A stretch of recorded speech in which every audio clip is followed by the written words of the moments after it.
Test. Yep. Hello.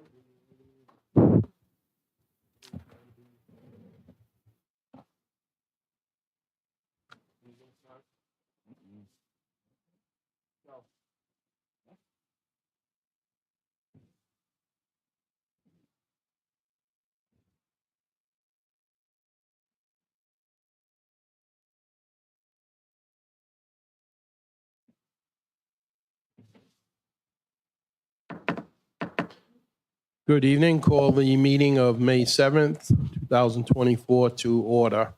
Madam Clerk, would you please call the roll? Councilman Fogarty? Yeah. Councilman Lawson? Yeah. Council Vice President Rigo? Yeah. Councilwoman Sousa? Council President Rodrick? Here, with the record show, 4 members are here. Councilwoman Souza is not feeling well, may not make it. Get a note from her parents. Got a note. Please rise for the Pledge of Allegiance. I would ask Robert Bobby Good to lead us in the pledge.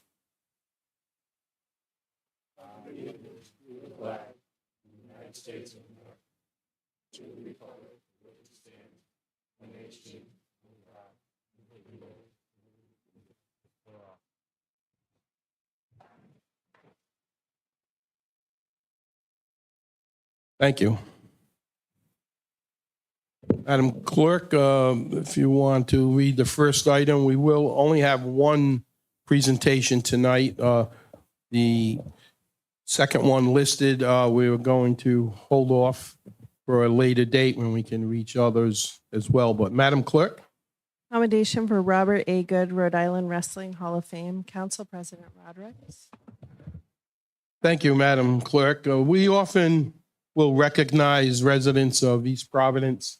And when we have proclamations, we kind of fast forward and just read a little summary. But I am compelled tonight to read pretty much all of our proclamation because I think people who don't know Mr. Good don't know and will be surprised at how much he has meant not only to our city, our state, but also his meritorious career in the United States Army. So if you'll please bear with me, the East Providence City Council is pleased to commend Robert A., and as everyone knows, Robert, we call him Bobby Good, on his induction in the 2024 Rhode Island Wrestling Hall of Fame. Whereas Bobby Good is a 1976 East Providence High School graduate, and whereas Bobby Good was named a high school All-American wrestler, and whereas Bobby Good was undefeated in wrestling matches for 2 years at East Providence High School. We're glad to see he brought along one of his coaches. I didn't know Mr. Vinatiero could remember wrestling these days, but he was there back in the day and is still with us at the wrestling Show match. us a few moves. There may be a demonstration a little bit later. Yeah. Whereas Bobby Good helped East Providence High School win a 1976 state championship in soccer, having never played that sport before. He wanted to keep in shape. He went out for soccer, only became an all-state, all-American, and won a state championship in soccer as well as the wrestling. Whereas Bobby Good was a scholarship wrestler at LSU, Louisiana State University. And whereas leaving LSU, Bobby Good served the country meritoriously in the United States Army from 1985 to 1987. And whereas Bobby Good received several military awards, including 3 Army Achievement Medals, a Good Conduct Medal, an Expert Sharpshooter's Badge, an Expert Hand Grenade Badge. Hope you didn't bring any of those. He also received an Air Assault Badge, a Bronze Medal Sharpshooting Badge on a German rifle.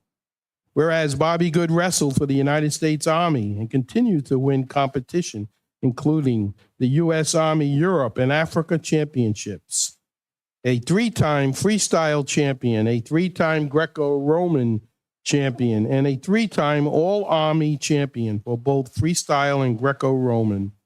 Bobby was the only American to medal in the 1987 Challenge Cup of Great Britain, winning the bronze medal. In 1988, he took first place in the Southern Olympic Qualifying Championships in Atlanta, Georgia. He also took second place in the 88 Olympic trials in Florida, placing fifth for the World Cup before not moving on any longer due to an injury. Who knows where he would have gone. And whereas Bobby Good volunteers to regularly mentor and coach East Providence student athletes in his retirement. Therefore, East Providence City Council recognizes the immeasurable impact Bobby Good has had on his family and East Providence, as well as our nation. The city of East Providence is proud to present this proclamation to Robert A. Bobby Good with county pride, given this 7th day of May, 2024, on behalf of the entire city council. Robert, if you'd meet me at the podium.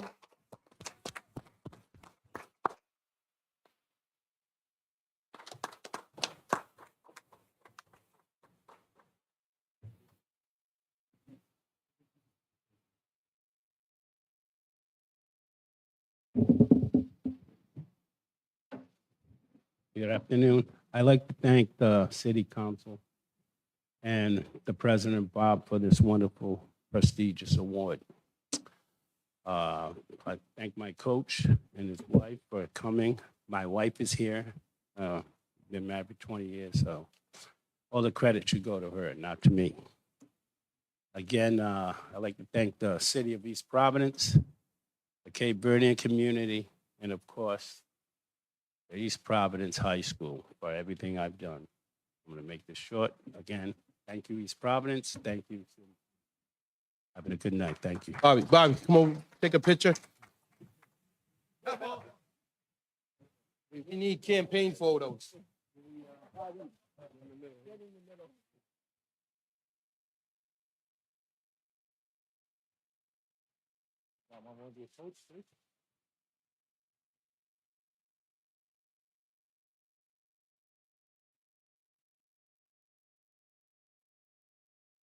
You get his coach up for one? Come on. County pride, buddy.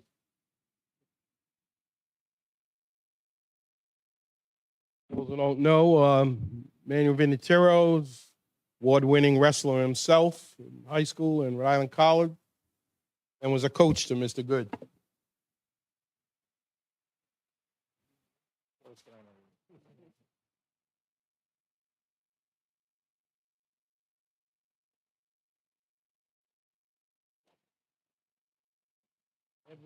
Who doesn't know, the gentleman, that's he is really my uncle. It's my uncle.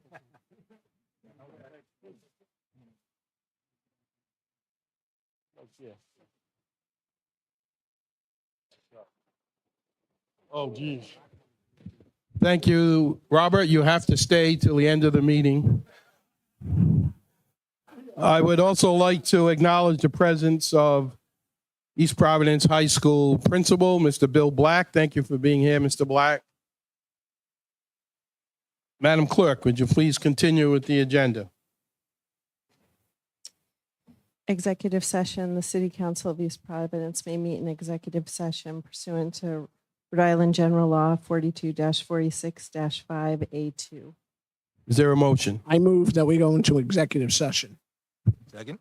Motion made and second pursuant to the Rhode Island general laws for action on the Richard E. Kirby versus City of East Providence et al.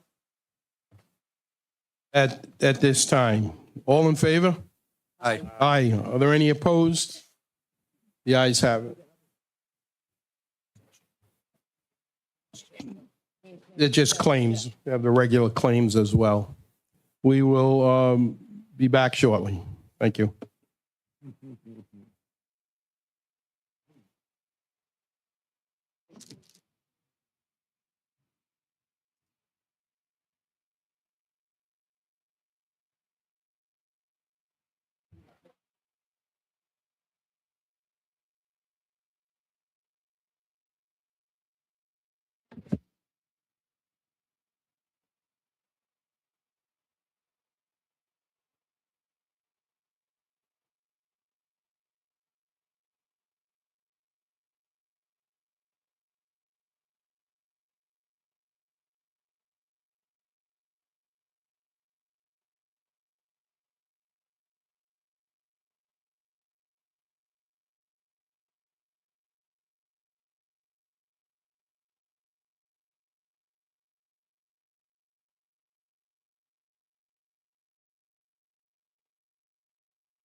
There a motion to return to public session? So moved.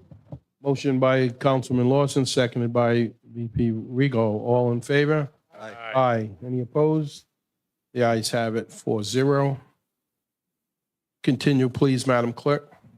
Under consent calendar, we're going to table 3 sets of minutes, but we have the April 2nd, 2024 executive meeting minutes. Under calendar, adding the Charter Commission work sessions for Thursday. And just for clarification, anyone wondering why we're tabling minutes, there's nothing sinister about that. We just weren't able to print them out in time to get them to the council to read. So it's just a routine matter, which we will wait and do it in public at the next meeting. So if you want to continue from that point. Adding Charter Commission work sessions Thursday, June 13th, 2024, and if necessary, Thursday, June 20th, 2024, at 6:45 PM. Point of order, please. Council, VP. This isn't a misprint or anything on your behalf, Madam Clerk, but after speaking with the council president, we decided to have a gap week in between, so it's going to be June 13th and June 27th. That way we're not going back to back. So is there a motion to approve or reject? Yeah. Yeah, the motion can amend the dates. The motion to amend the dates, Thursday, June 13th, 2024, and Thursday, June 27th, 2024, at 6:45 in regards to the workshop of the Charter Commission. Here in the chambers. Is there a second? I missed when we added this? We're doing it right now. No, this is the first time I'm hearing it. We're not doing it during a regular meeting? Why not? We talked about doing it there. We talked about having it. All in favor? Aye. Aye. Any opposed? The ayes have that. Thank you. Next item. Motion to approve the consent calendar as written and revised. Motion by Council VP Rego. Is there a second? Second. Second by Councilman Fogarty. All in favor? Aye. Aye. Any opposed? The ayes have. Thank you. Next item. You have the option on motion to bundle the licenses, and how would you like the licenses reviewed? Make a motion to bundle? Second. Motion made, Councilman Lawson, seconded by Councilman Fogarty to bundle. All in favor? Aye. Aye. Any opposed? The ayes have that, 4-0. Chrissy, come up and do some face painting to show us her work. That was the motion to bundle. Is there a motion on the licenses? I'll make a motion to approve. Second. Motion to approve by Councilman Lawson, seconded by Councilman Lawson. Madam Clerk, could you just, during discussion, please, I'm sorry, Councilman Fogarty. All right. I gotta say, I'm good. We got a few Lawsons. We got a Senator Lawson. Yeah, we do. Could you just quickly read the titles and not all the information? Special event, Class F, for Ernest Watson on behalf of Crook Point Brewing. We have a special event, One Day Entertainment, for Glenn Fagundes for the Holy Ghost Feast. A special event, Class F, for Terry Carvalho for a Holy Ghost Dinner. A special event, Class F, for Terry Carvalho for a Holy Ghost Dinner, second date. Special event, Class F, for Manuel Sousa, Holy Ghost Beneficial Brotherhood Feast. Special event entertainment for Nina Gudabani for the IGUS Summer Party, and a special event Class F for Nina Gudabani for the IGUS Summer Party. A hawker's license for face painting for Chrissy Rossi, and a hawker's license for handmade flowers for Maria Botello. We had the motion and the second. All in favor? Aye. Aye. Any opposed? The ayes have it. Thank you. Next item. We have no communications this evening. Under public comment, we have Crystal Brug. Come forward, please.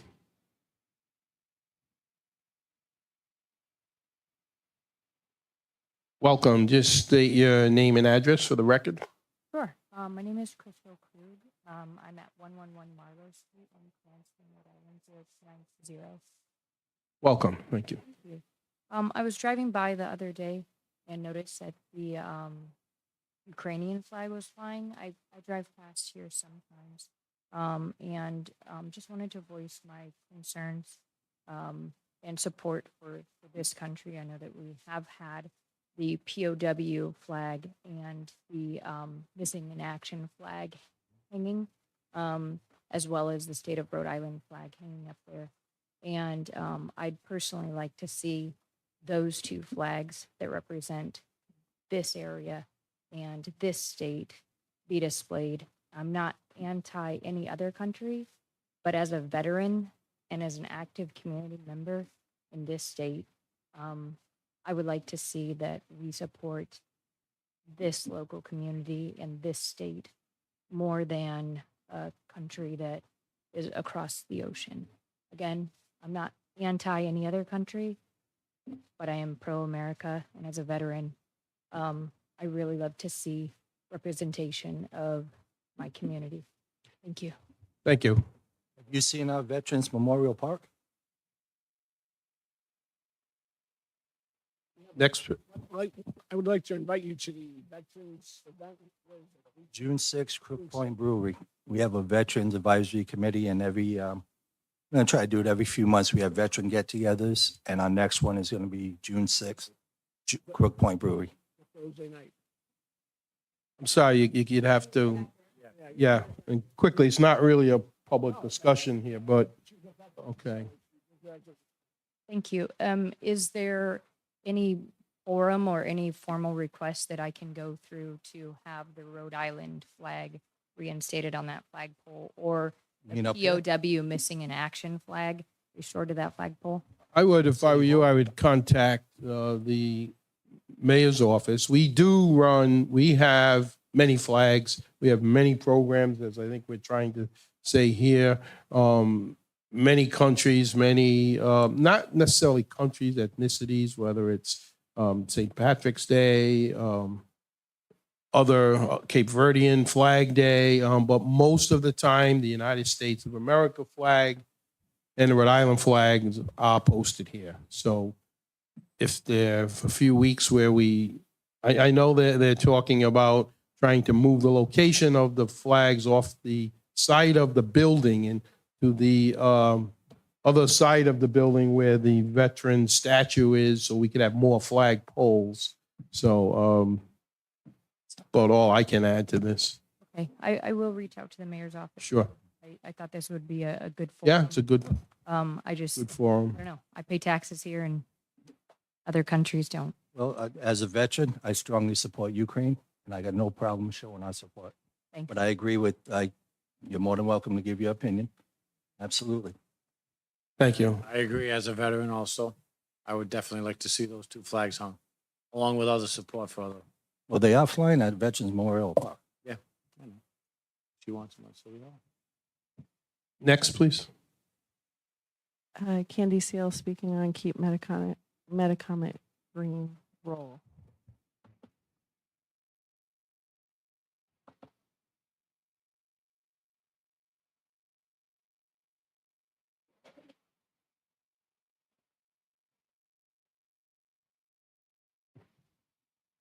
Welcome, Ms. Seal. Thank you, Council President. I'll only take 5 minutes of your time, if I may. Please go ahead. Good evening. An article in the May 2024 East Providence Reporter regarding Metacomet ended with the words, quote, "KMG continues to object to most aspects of the entire project," and unquote, as if that were a bad thing. Ironically, KMG posted a letter that also appeared in that paper that presented 5 major issues that KMG is focusing on currently. Our position statements, we believe, are well-reasoned, based on facts, rules, and regulations, and state clearly why we believe certain aspects of the project do not follow those rules and regulations, some of which involve the council. A thorough archaeological survey of the Metacomet site must be conducted to determine the extent of evidence of Native American daily living activities and the possible burial sites of their ancient ones there. Artifacts and burials have been uncovered at Jones Pond near Pierce Stadium, along with artifacts found at Kettle Point, suggesting the historic presence of a vast village of indigenous peoples in that area. This process is ongoing under the auspices of the Rhode Island Historic Preservation and Heritage Commission and the Narragansett Indian Tribe. According to state law, the council has a role to play in ensuring that the survey is conducted properly, and it should receive a report when the study is completed. I wonder if you are monitoring this. The scenic nature of Veterans Memorial Parkway must be preserved. Marshall Properties' plan is to create a roundabout on the parkway at Lyon Avenue, with 2 lanes leading to it from both directions for a total of 1,600 feet. Pedestrians and bike riders are expected to share this crowded space. Protection for the parkway is embedded purposefully in state law, the city's comprehensive plan, the Waterfront District's 2003 plan, and city zoning ordinances.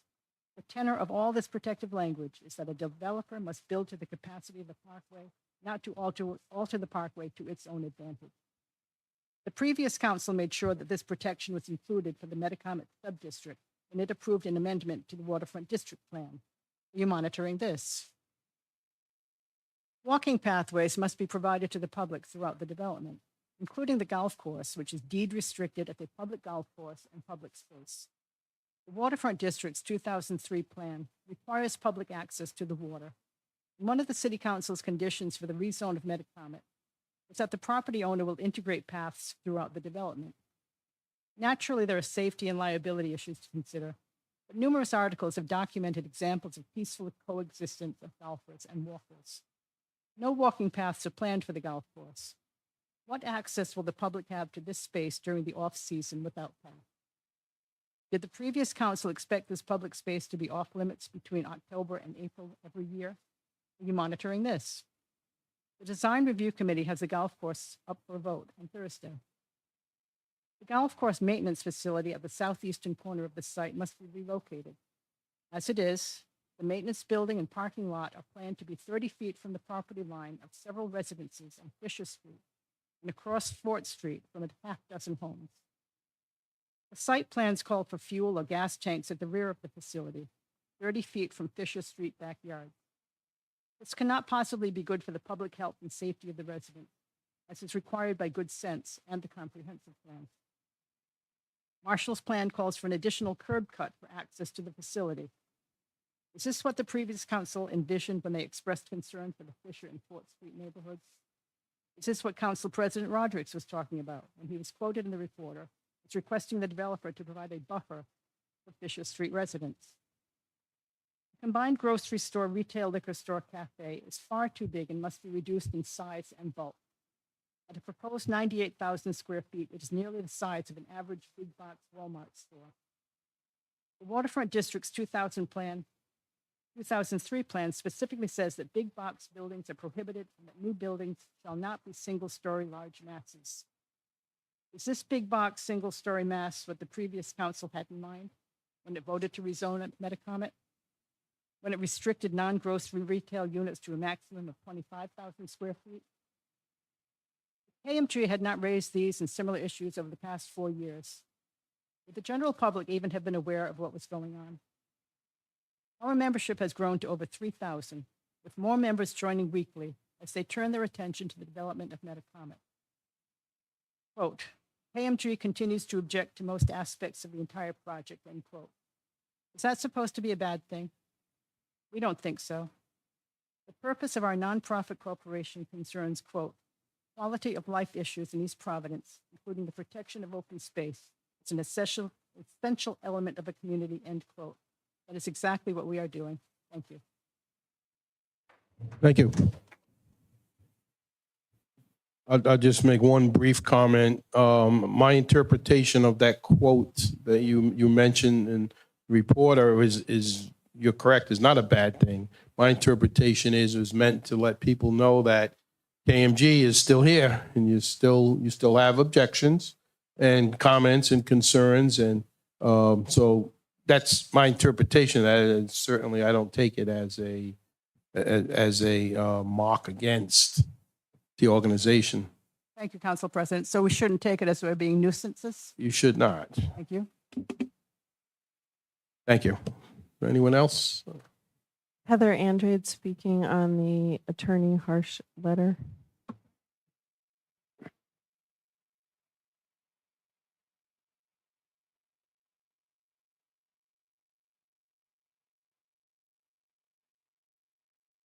Welcome. Good evening. I'm Heather Andrade from Keep Metacomic Green. This letter was in the consent calendar under correspondence. But it said, receive letter from J. William Harsh and Associates. Mark Properties." But I'm going to read it anyways. So, from J. William Harsh and Associates to William J. Fazioli, Chairman, also Amy Goins, Michael Marcello, Raymond Levy, Nicholas Hemmond, Bill Seppa. Seppa?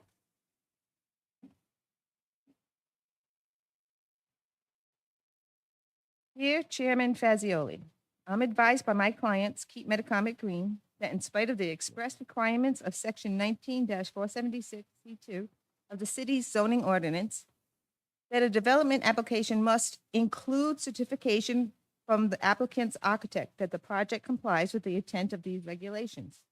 No such architect certificate was included. The relevant provision of the zoning ordinance goes on to state that if the project does not comply with the site development criteria contained within these regulations or with the city zoning ordinance, a fully documented explanation of the requested deviations and/or conditional use provisions must be provided. KMG does not consider that such a fully documented explanation is included within the application. Hence, it appears that the express requirements of Section 19-476C2 have not been satisfied. Beyond this particular issue, this is to restate my client's consistent objection to the fact that the certificate of completeness for the project was granted by the executive director of the Waterfront Commission, Mr. Levy, following a single day's review of the application in the middle of the Christmas holiday. It strains credulity that it took this city official one day to review a 1,500-page proposal and determine that it met reasonable standards for the issuance of this important threshold document. In my client's opinion, essential steps in the review and evaluation of this proposal, which has the potential to impact the residents of this entire area of the city, as well as the Veterans Memorial Parkway, have simply been overlooked or bypassed. This obviously raises questions as to whether the intended design review process can meet the requirements of applicable law and regulations. KMG, as an organization, suggests that there be a public process by the city and commission to address whatever irregularities may have occurred in the handling of the Marshall proposal by the city administration and the Waterfront Commission. KMG is prepared to actively participate in any such after-the-fact evaluation, given the deep concern of its membership and the possible impacts of the Marshall proposal on their well-being, their rights to peaceful use and enjoyment of their property, and their interest in the observance by East Providence public officials of the express requirements of applicable laws and regulations. I will look forward to receiving whatever proposals your commission may wish me to review with KMG's leadership and membership. Your attention to the preceding comments is appreciated. Sincerely yours, J. William Harsh, Attorney at Law. Thank you. Thank you. It's Attorney Harsh sent a letter to Mr. Fazioli, so I would assume he'll respond. Thank you. Is there anyone else? Mark Viera speaking on the Myrtle Bar.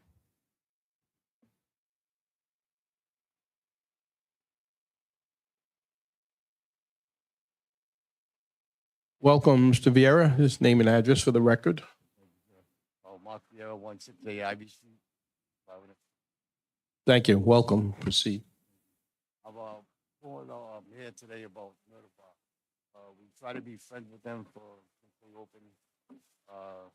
First day they opened, they had two intoxicated people fighting with my neighbor. He was trying to get out of his driveway. They parked in the middle of the street. His wife was pregnant. He had to take her to the hospital. We all came outside. He finally moved his car. We called the officer. By the time he got there, he took off. One car was registered, he said to, a rental company, so they couldn't do anything about that. The other one took off, we couldn't find him. The gentleman ended up bringing his wife to the hospital. But this stuff has been going on and on. The music is getting out of control. 12:30 at night. I get up 4:30 in the morning, especially with the kids go to work. 12:30 at night, they're still playing the music. They got a food truck in the back. They put a generator on all night long. So then I talked to the mayor. He's like, well, to the council, let them know what's going on. So I'm here to let you know what's going on. Oh, thank you. I think also before we can do anything, you need to call the East Providence Police, especially as it's occurring, and then see what they think of the whole thing. They are licensed for music till 1 a.m. So they have licenses for what they're doing, but any behavior that's out of order, it's a police matter initially. Councilman, did you want? Jill, can you reach out to the police to see how many complaints were received? And I'm not sure why the mayor didn't address you, sir. He's the head of the police department. That's what I was Yeah. trying to convey. We'll take care of you. Okay. Yeah, Jill, if you can ask the chief how many complaints, and then we can look at parking along the side streets, make sure that if there's no parking needed, it's enforced. Yeah, and food truck generators can be a nuisance if it's right near a house. We'll look at it. The police can look in that. Driveway, you got a house here, I'm 3 houses down, and it's actually right into the yard. Okay. We also hit our cars. Now, my car is damaged. Now, before I can get outside to get the plate, I did call the police. They said when I could do it because I didn't get the plate. So I can't go to my insurance company. Now my insurance is going to go up the rest of for a while. So now it's going to come out of my pocket. Now it's a financial burden. My other neighbor got hit 4 times.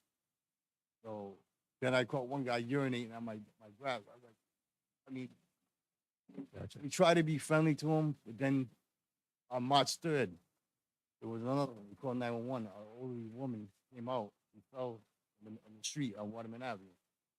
Now, I told him, don't move. Leave it there, leave it there. The bar owner came out. He started laughing. I was like, this is not a laughing matter. He goes, well, I guess she had enough. I mean, your bartenders are supposed to go to school for that. No one to shut him off. 4 inches more, she would have hit the curb. She would have died. This would have been a lot different conversation today. They did take her to the hospital. And this is all on record. They park in between the stop sign and the no parking sign on the sidewalk. There's been 3 tickets given out. Mostly they go in there and they try to tell them, move your car. Okay, it worked for a little while. Now they just do it, they park anywhere they want to. I gave my neighbor pictures. My other neighbor's afraid to come because she said the last time she came, one of the councilmen excused himself because he's nervous. My godmother's neighbor. Excuse me, I'm the one who had to recuse myself because I'm a vice president of a liquor wholesaler. And All I right. have a liquor license. I did not recuse myself for any reason like that, but by law, when it's a liquor matter, I have to recuse myself because of my business. That's the only reason why this councilman recused himself, and not because of Yeah, I didn't issues in know. the neighborhood. Yeah, I just wanted to state for the record why I recused. And just so you clearly know, our role is if we need to do no parking, we write an ordinance. Enforcement of that, that's on the mayor's office and the police department. So we'll find out what's going on I appreciate and try to find a solution. Friends so much. I agree. There's so much you can do. And have you talked to the owner? Talk to them. Okay, The next night, the music's even louder. So it's, gotcha. and then, like I said, when the lady fell, she was laughing. So this is the attitude you're getting from them. I get that. That doesn't sound like it's, You can't talk to them. Okay, so first step is with the police department, and then keep us informed how it goes. I would encourage any Yes. neighbors to continue to file any formal complaints with the police department, noise, urination, those type of issues, because that's what we can use the basis Exactly. for a show cause hearing. So, but we need that information. And on top of what Councilman Lawson asked, as far as police being called, Madam Clerk, I also would like you to reach out to police department, as this gentleman talked about, I want to see how many tickets have been issued on top of it. That would be another category. You- You mind us asking what street you're on? Ivy Street. I'm 3 houses. You're on Ivy. Okay. 3 houses down from them. I can hear the music from my floor. So, and I have to get up, well, the bridge thing at 4:30 in the morning. Get They're doing the music, like you said, they got to 1 o'clock, but it's so loud. It's like I got 3 hours of sleep. So it's We do have a noise ordinance, right? Yeah. Yeah. So if it's loud, you can call the cops and they get decibel levels, I'm assuming. Yeah. And they can go and make sure that they're compliant with the ordinance. And when, my neighbor was here, but I wasn't prepared. Next time we can come, we can blow up the pictures. We can see the way they do it. They squeeze in. Now I park my car on the street so my daughter and the little kids can park. They squeeze into the car, so they end up hitting your car. And now the fender's messed up, the bumper's messed up. And it's getting out of hand where it doesn't make any sense anymore. They bring little kids in there. Now, the lady came out with a 3-year-old kid into the back seat. I wanted to be curious. I said, I'm going to find out. I went to the window. Sure enough, she was there. Served her a drink. She was drinking. She had the kid with her. Run the kid back, put in the car seat. A couple hours later, and left. Now, my wife pulled up the website that you had. Now, they must have known I was coming here. They had the pictures with the kids in the club. Now, they have a thing where they have all ages out. So they put in a thing now, oh, you can bring your kids. We're having it on a Sunday night. So all age. Kids got to be around you 24/7 or something. It's a bar. It's a nightclub. So I believe they said that the kids have to be out by 4, that they are a 21 plus establishment. It's not meant for kids, but they occasionally do have all ages shows. And I believe they clearly stayed by, I think it was 4 o'clock. 4 o'clock. Kids had to be out. So it's not like kids are hanging in the bar at night. This was at 8 o'clock at night. So then they broke that rule. So that's what I'm trying to say. I mean, I live right there, and I see this. Okay. So I mean, it's a shame I have to go outside just to look at my car, just to look at the neighborhood. It's never. I've been there all my life. It's my family's house. What if I'm? Okay. So all together, we've been there like 90 years. So my godmother's house is next door. Mrs. Green's my godmother's daughter. She's 74. She was gonna come. My other name is Maria Gady. So they want to come, but I'm gonna be there speak person for. So this is something that I hope you guys can help us out with. I really do. Sure, thank you. I just need to reiterate, because this is not a public hearing for a license or anything. So we're fine with discussing it with you, but in reality, unless there is a problem with the business that we called for a show cause type hearing, not much we can do tonight. So first step is call the police. Our city clerk will call the police chief tomorrow and get a report of any calls they've received. And Plenty of them. yeah, we'll go from there. First night they opened, the owner had a fight with one of the patrons inside. Mm. That was the first night. So All right, I'm going to move along with this. Thank you. Sir, I I mean- just want to thank you for your service to the state of Rhode Island. I see that, it's not an easy career that you veteran have. too, so I appreciate you too. Thank you, Mark. Is there anyone else? Okay, next item. I believe Councilwoman Sousa wanted her items tabled. So- Yes, so we'll table that. Put her on the screen. I'm her sick couch. Put her on. So we'll hold off on the councilwoman's items. Next, Update on City Council Veterans Advisory Committee, Councilman Lawson. Councilman Lawson, please. All right. So, as you know, City Council, we have a Veterans Advisory Committee. It's filled with 5 veterans. We have Patricia with us, Tori Jessup representing the Gold Star families, and myself and Councilman Fogarty sit as council liaisons. So I just have some updates. So this Saturday, May 11th, the East Providence Elks Veterans Committee And I should say Matt Vienna with the Elks, he's part of our Veterans Committee too. And they're having a Veterans Expo. They have all kinds of vendors that deal with veteran issues, veteran causes. It will take place May 11th at Pierce, 9 o'clock till 1600 hours. That's 4 o'clock. I got to remember that. It's open for every veteran, the public, anybody welcome to come, get some information, talk to groups. If you know any veterans that could use some guidance getting into the VA system, stuff like that, they're going to be there Saturday. Second announcement, Memorial Day Parade, May 27th. It's going to step off at 10 a.m. I will be doing a call for veterans. Chrissy's here. She's the organizer. And she kind of gets the groups together that march. For veterans that want to march, we will have, I'm not creative enough to make a float, but we will have a vehicle for those with mobility issues. I wish I was creative. Parade kicks off 10 a.m. It's always a great time. Dan told us the flags will be up for the parade, which is a great source of pride for us in Riverside, and well, throughout the whole city, I should say. And my other announcement is we had a veterans get together. Was it March? And we started. The first one was at Scaffs. It was pretty good. We had about 30 people, I'd say. Good turnout. Good turnout. We're going to do it again. So this is just a get together. It's just a fellowship. Come have a beverage, share your stories, talk with fellow veterans. We're going to have people there that if you got questions on different benefits, that they can help guide you to the places you need to be.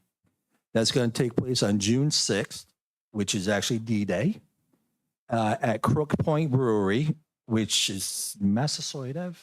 That's Massasoit, Yes. right? And it's going to be at 6 p.m.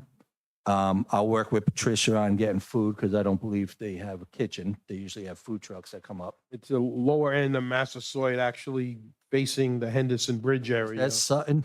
It's like Sutton and Massasoit. Sutton and, yeah, okay. And I believe it's veteran owned. Well, it's in Ward 1. We're going to share the wealth. Every ward will get one. That means you're There you donating. go. So all veterans, come join us. I'd be more than proud to have a beer with you, my friend. And that's an open invite for everybody. We'll keep advertising it. I can't thank you enough, Patricia. You have been awesome. Wiffle ball. Is that official on June 2nd?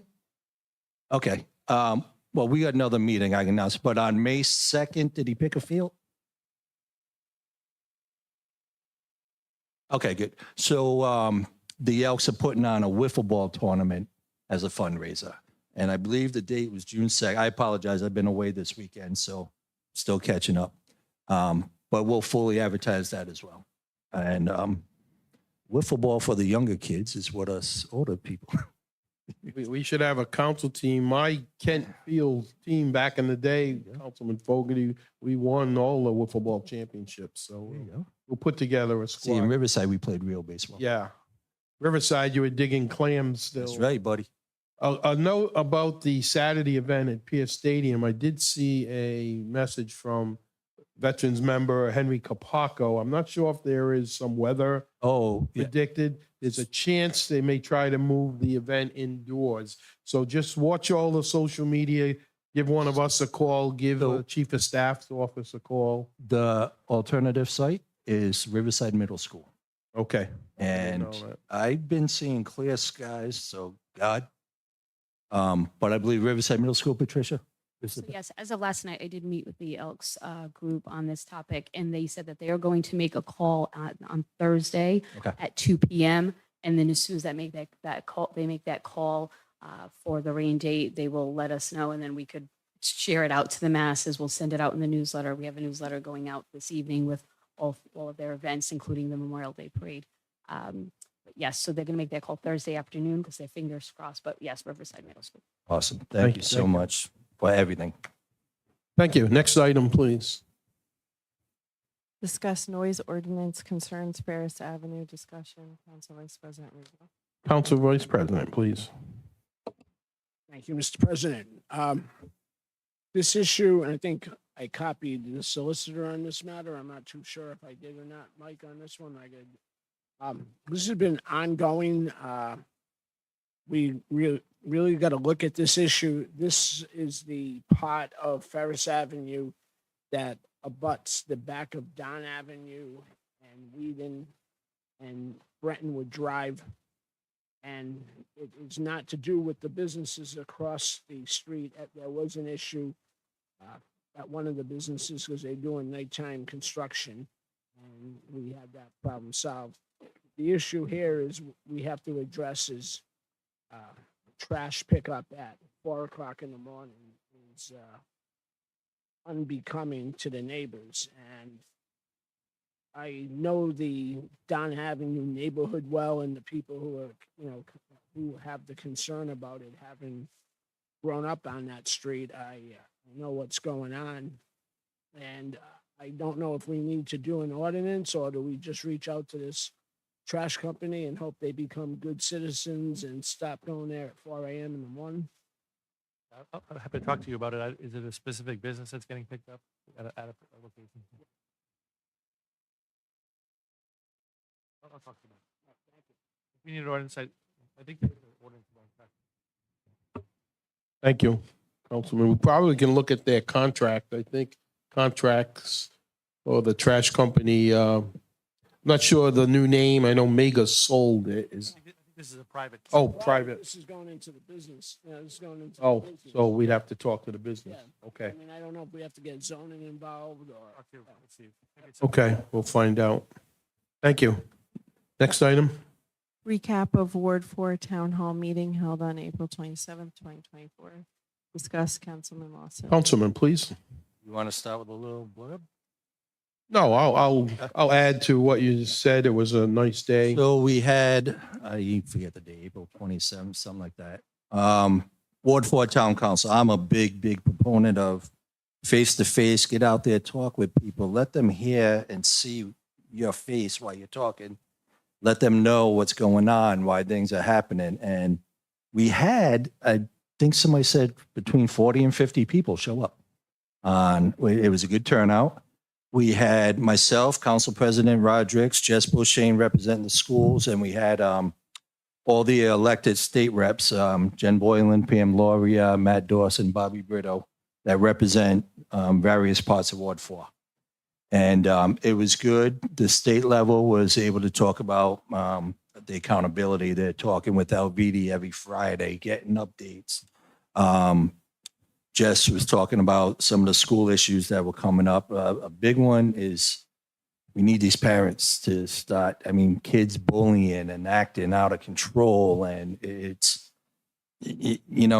I refuse to sit back and let people blame teachers and the schools when maybe it's the way I was raised. My dad, if I messed up in school, that was on me. He wasn't blaming the teachers.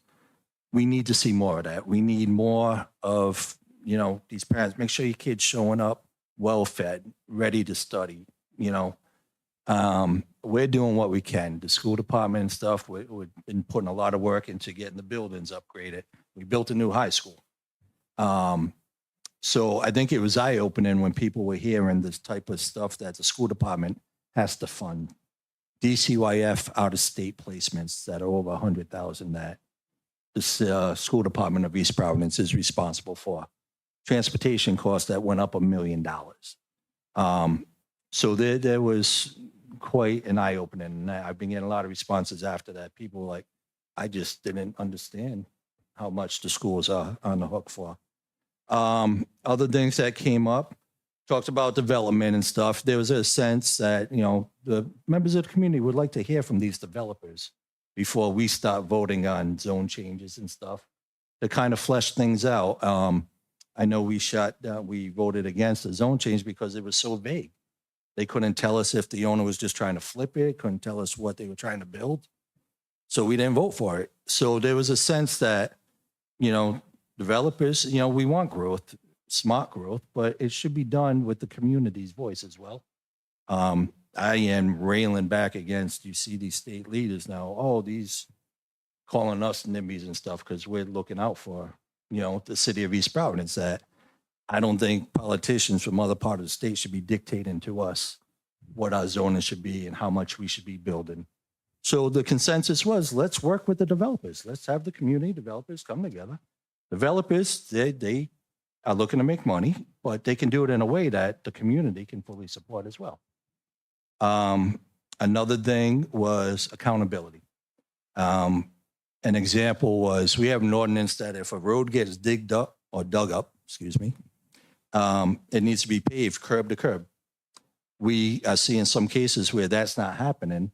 So the question was, well, who's looking at that? Who's making sure that these various contractors are doing what they're supposed to be doing? I didn't have an answer. I don't know if we have a specific person that's watching, you know, when the street gets dug up. The example was Forbes Street.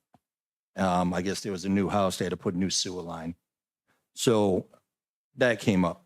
And so those are things we can work towards. Other things, aesthetic, people are anxiously waiting for the clam check. They're enjoying Crescent Park and the programming, the music and stuff. Overall, you know, Riverside's looking good. There's places here and there, but that is just a report on the Ward 4 Town Hall. And I want to thank everybody that came out. I hope the next one is double the attendance, because I really believe representative government works best when we actually sit in a room, talk and listen to each other. Well, thank you very much. I would just add, I counted 48, and I think a few people dribbled in after. So I think a good 50 people, which is many more than usually come out to that type of a Saturday morning neighborhood meeting. Also, Patricia Resendi was there to answer questions from administration if any came up. And I didn't come away with anything negative from that meeting. Everyone showed a willingness to listen. Even things that we may have voted down in the past and may look at again, they said, well, we'll listen and see what people want to do. So it was a good meeting. Thank you for organizing that. Next item. Discussion of East Providence small business promotion. Discuss, Council Vice President. Council VP. Thank you. We are definitely making strides in helping our small businesses. We had a good meeting last week or the week before with Patricia, myself, and Jill, the city clerk. These people know that between the mayor's office and us and our council here, that we are backing them to the best of our ability.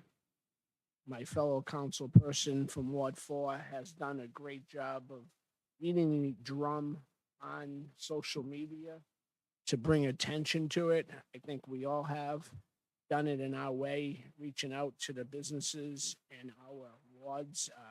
I was with a business owner who has a very successful business that's a friend of mine that will remain anonymous outside of the city because I don't have all the facts. But we were walking Saturday and he told me that his business has lost $700,000. I mean, he's got a great business and he can absorb it because he's on the Eastern Seaboard, but his walk-up traffic into his location, again, I will not reveal the business at this time because I didn't talk to him. This was going to happen, but the gist of it was eye-opening. And what he said too is, how about these small people, pizza places, everything like that, and it affects everything from home health care to the barbers, etc. Multiple businesses that have been impacted. Things obviously are getting better with the new configuration of.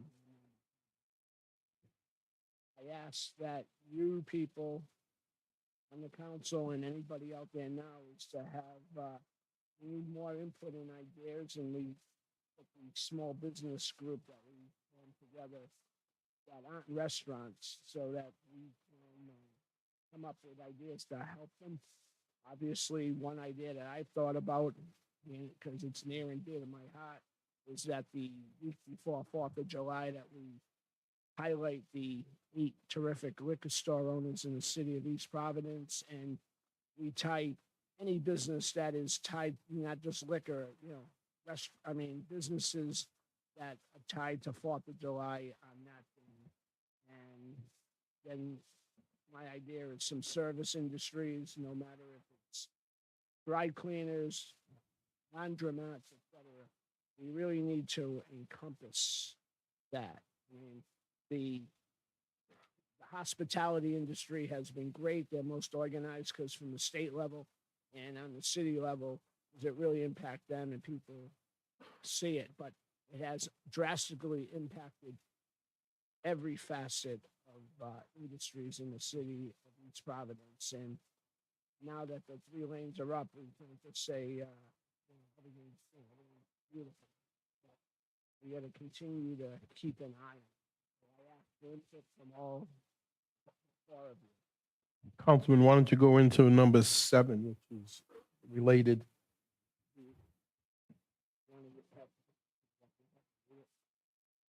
Sure, unless you wanted to read it, but if the clerk wants to read number 7. Discussion of signage for Restaurant Week discussed. Council Vice President Rego. Thank you. That was my first reading of the night. So, thank you, Mr. President, Madam Clerk. I want to thank everybody, as I stated in the on a social post. If it wasn't for the 4 of you with my brainstorm and a couple of months ago to get this ball rolling, and again sitting down with Patricia and getting it there, it's coming everything together. This is going really well from the standpoint. It's really a highlight. This was never a premise to turn this into Newport in January, February, when it's totally dead and they're offering 4-course meals. These restaurants can do something like that. They can obviously offer specials at night. It's continue to highlight the fine establishments that we have in the city. There's the Rhode Island Monthly ad coming out, and we have some other activities going along. It's been really good. I want to commend our city clerk, because we have to put this on her back to coordinate day to day everything going on, and I would yield to her to fill in as far as where the total count is, as far as on premise or restaurants that have signed up to participate. I also asked, if they're listening out there, if you see somebody who's not on the list and you go to that establishment, please tell them to sign up. But if you could give us some little extra details, Madam Clerk, I would appreciate it. So at this time, there are 24 restaurants that have signed up.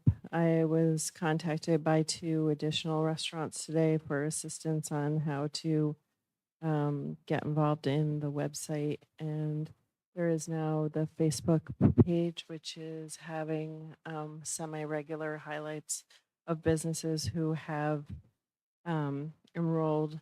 You were sent a quote.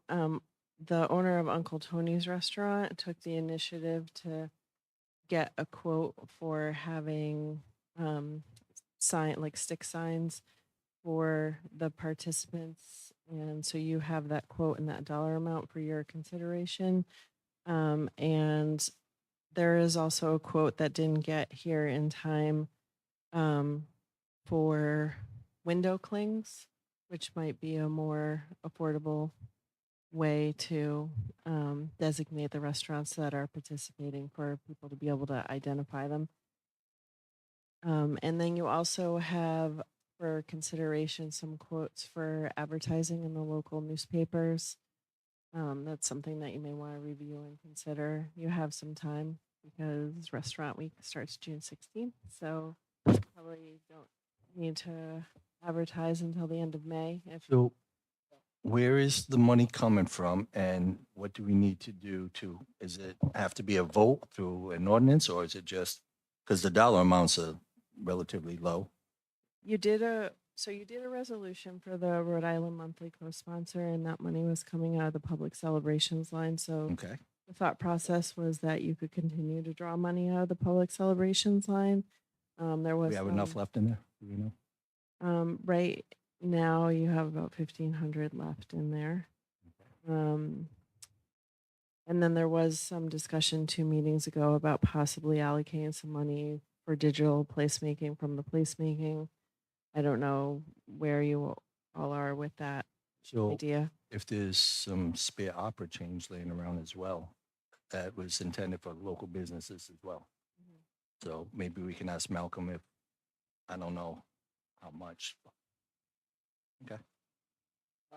For the Mm. next meeting, I could put, once I get the additional quotes that are coming in, I could put them all together for your consideration to kind of decide where you might want. Like to- I said, I trust you completely. Whatever you guys think's the best way to advertise, I'm on board. Just let me know what my role is as far as having, if I got a vote to allocate. Is this what you meant by signage? Because you've got signage. Well, yeah. for this item. Well, the signage item would be what the Uncle Tony's idea. it's in our it's inside our packet. I don't know if. I didn't know if you meant. So- the sign. The options are the lawn signs like politicians or a window decal plate. Yep, but I don't have Okay. the pricing on the window things. What do we prefer, windows? Both, I mean, Sure.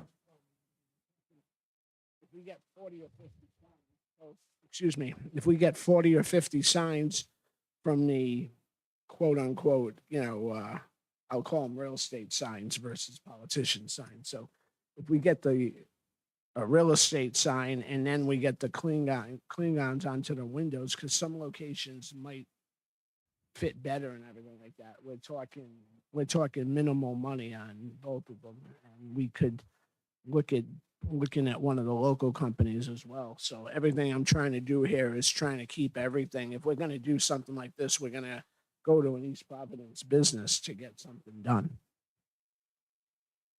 Okay, Very cool.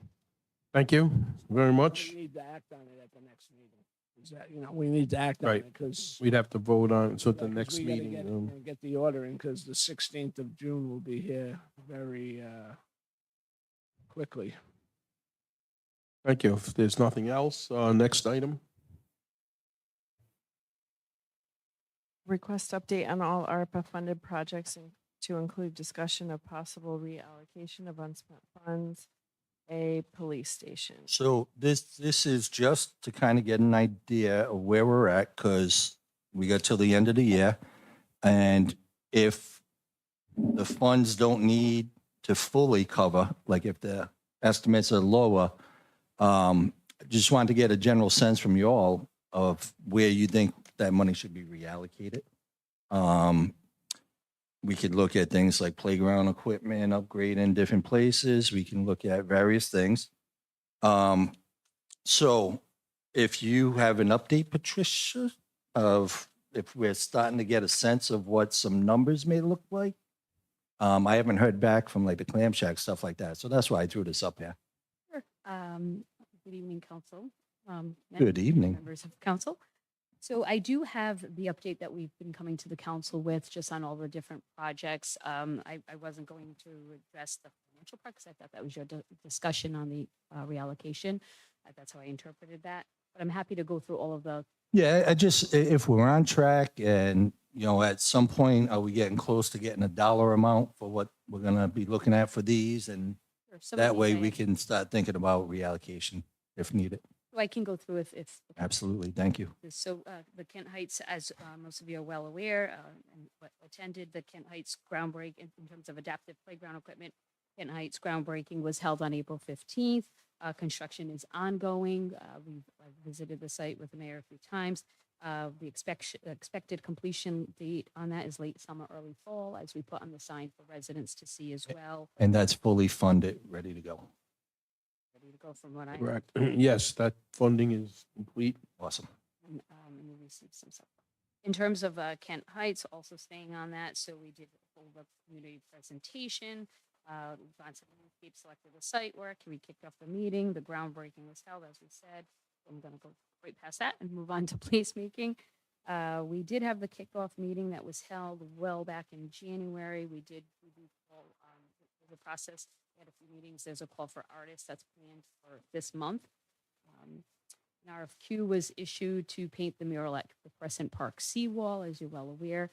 The selection committee meeting was in fact formed, and they will select the first round of the finalists over the coming weeks. I'll probably be back during the next council meeting with. And you still need me to pose for the mural? Well, I'm not the artist, so I can't comment on whether or not. Yeah, we can comment. Councilman. I don't have much of a creativity either when it comes to that. The city funded part of the new Watchamoket Square, mural, which was led by the EP Arts Council. So thank you to the council, with most of the funding coming from the Rhode Island Foundation, as you're well aware, through that grant. In terms of the streetscape improvement program, so the city did apply for $250,000 in Commerce RI streetscape improvement funding. Of course, you've asked in the past about the match, but that was a $50,000 match. And that was used to enhance features along Warren Ave, all the way from Watchamoket Square to Lion Ave. That's going to include tree plantings, which we love, sidewalk improvements, new trash receptacles. Those big belly trash bins have gone over really well, as well as benches and crosswalk replacement. I know our DPW is working to perhaps get some additional grant funding or some funding to be able to have additional big belly box. So if I can interject, you mentioned sidewalks. I've actually had constituents reach out about curb cuts. And I can, I'll follow up with an email, some of the locations they were talking about. A lot of it was around Crescent Park area. They got their strollers and, people in chairs. But not in the Watchamoket, the line back. I tend to stay in my neighborhood, but I'd be more than happy to go to Watchamoket Square. I love it down there.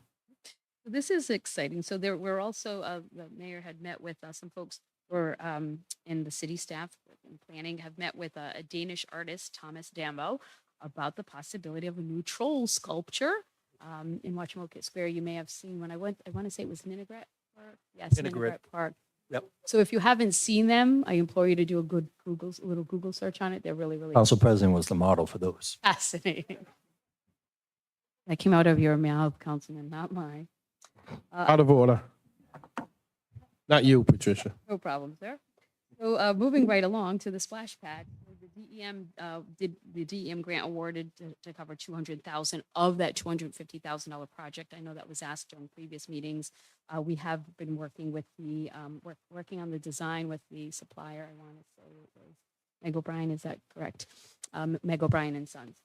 And they did the other two in the city. Yes, they had completed that, and they are very knowledgeable in both Very cool. placement, what works, what is what will save the most in terms of water and the access for the kids, safety. They take all of that into consideration. I think we're meeting, Thursday with the mayor. And Scheduled, yes. yeah, I just really want to try to be proactive, looking at the whole thing that, if we got to add plumbing, if we want to look at a community garden in the future on that property, that, we think a little proactive. While they're there digging in the ground. It is on schedule. Awesome. Thank you. Moving right along to Stadium. I know Council President loves this topic. So we are working with the engineer and architect on the scope of the project. We've had some recent meetings, and we're working on the renovations to address a number of different things that we're discuss pedestrian access.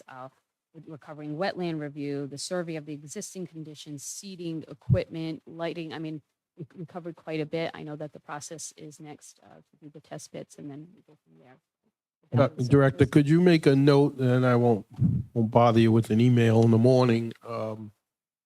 Maybe this is involved with all of the Pierce Stadium stuff that's going on. In fact, the woman who was here earlier had asked me, and I told her I'd get back to it. The Little League fields, specifically the softball field, the Amarillo field, the city had moved bleachers that were previously, I'll be specific so you can ask tomorrow. I didn't want to call the department heads myself, so I'll ask you.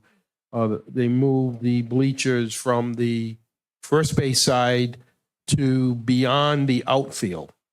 So some of the parents who normally with the small kids that use that field, they like to be closer.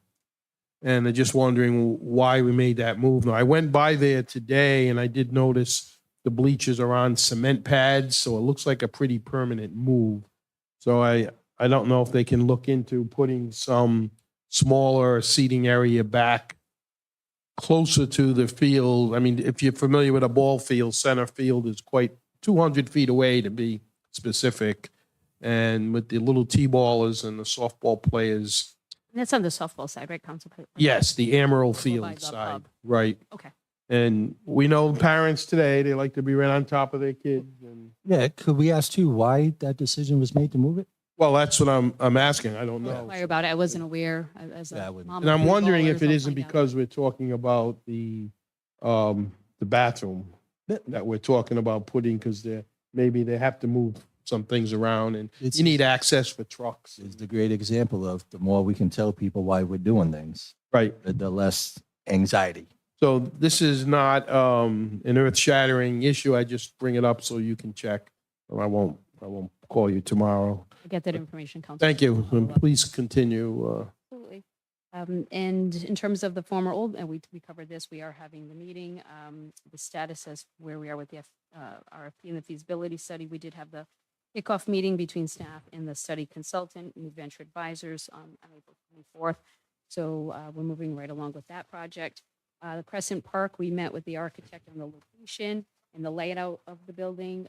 We did have input from the carousel coordinator, Tracy, and the administration on everything from access to storage, office space, retail, the retail space, the eating area, and there were several ideas that were adjusted. So the architect is working on those plans, and then we'll They be giving us a timeline? at this point. I know that we are very aware of what the timeline is, and we've encouraged that. But right now, the plans, the way they were, they needed to be adjusted, and they were looking for feedback from Tracy on everything from what you're looking out to where the locker rooms are, to where the lifeguards would use the bathroom, all of those details that, I get that. the details. I just, we at some point gotta just go. Yes. Oh, we're working aggressively. Tracy's working with the administration and the architect on that. Bold Point Park, if you'll excuse me, I just got a recent answer. Let's see where we are with Bold Point. So they are working on upgrades this season, should be done by the end of the year with paving completed for the entire parking lot in the next several months.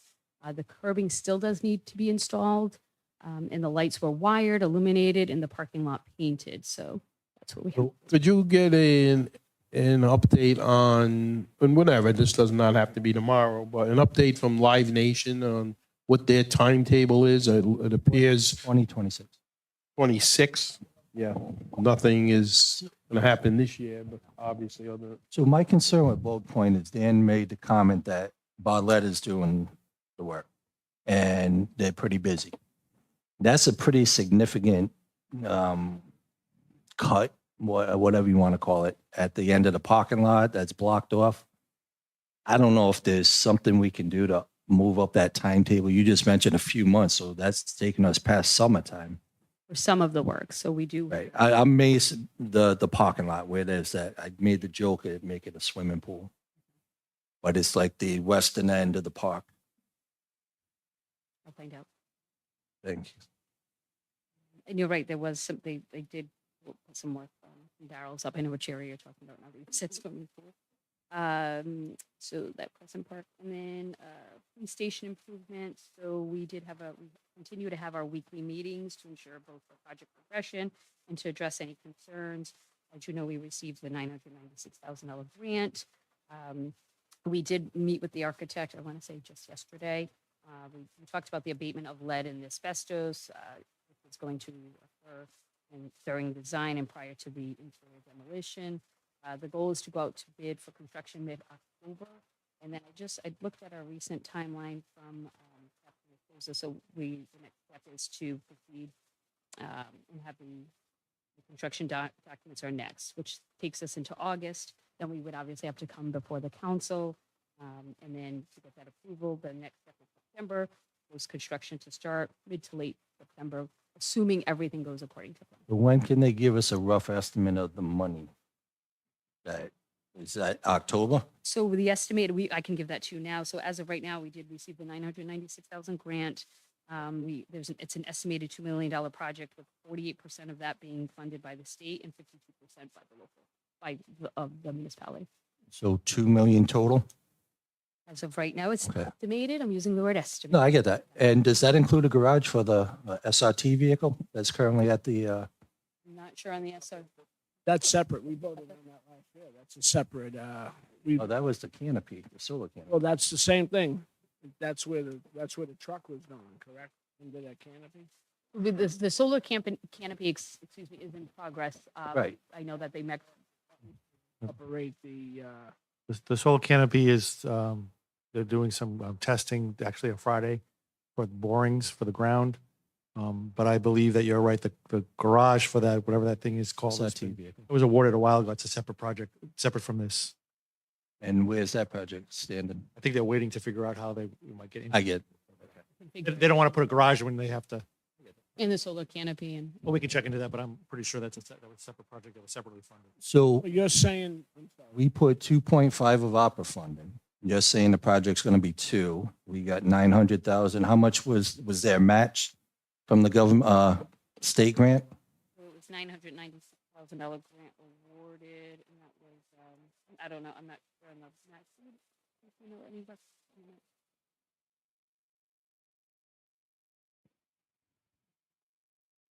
Right, but the grant from the state, did we have to match any of that money?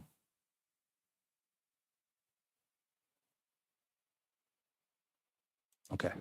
So again, I want to make sure that we spend every dime of opera funds. So I'm just being a little proactive here that, I can tell you, Councilman, that in sitting on all of these meetings with the architect, with the police chief, with Captain Raposa, all of the features, all of the ADA compliance issues, all of the ease of use for the interview rooms, the detective rooms, the roll call room, all of that has been absolutely addressed, and everyone is on board and happy, and we are proceeding on everything that needed to be done, and then some. So if my math is pretty good, so I'm just gonna round up. 960,000, we'll call it $1 million. I think it was Project. 96. Yeah. 996. 996, so we're gonna call it $1 million. Project you stated is 2 million total. So Estimated. estimated, yeah, again, estimated. So my math is pretty good here. We'll have $1.5 million of money left over. that's why I was asking if there's the match, if we have to add to the match and stuff. So they're just giving us 900 and then we fund the rest? Is that how it's being financed? I'd have to look at all the grant details. And again, I'm just making sure that we're allocating opera funds every dime and But we can, the 2.5 that we allocated could be the city's map, could be the city's portion of what the planning director just talked about, correct? So we have that money. We don't have to take it out of the budget. So if we do that, that's where I'm coming back with, around 1.5, maybe it's a little less, but we're gonna have an abundance of money left over to start looking at other projects. As you know, the administration, especially working with our planning department, we're always looking for opportunities for grant funding, so that way we do not have to put those projects and the funding of a number of different projects on the backs of our taxpayers. So I know kudos to our planning department. They work really hard, and we're very fortunate that we receive a ton of grants. Both, we're constantly looking. that's awesome. We have some And more if if- you'd like me to continue. Yeah, no, absolutely. Council President, I'm sorry. No, go ahead, continue. So that's on the police station. Lastly was the parking lot on Warren Ave. So again, that was paid for, speaking of grants, with $200,000 in the Rhode Island Infrastructure Bank grant, and 447,000 of that, well, roughly 449,000 of ARPA funds allocated by this body in December. So we had the DOT physical alteration permit was issued. The construction was awarded to JR and Sons for 647,000, and construction will begin soon. And the contractor has been out marking out the site. Progress. And Councilman, thank you for keeping these the forefront. What I'd like to continuously add for those who maybe are looking into this for the first time. I mean, we know money has tightened up nationally, statewide, locally. We're doing our part. Just about every one of these projects, not just about, but every one of them have been mostly funded. And I'll just rattle them off again for people who are maybe looking at this the first time. Infrastructure bank grants, ARPA, the DEM, the CRMC, state open space grants, streetscape commerce grants.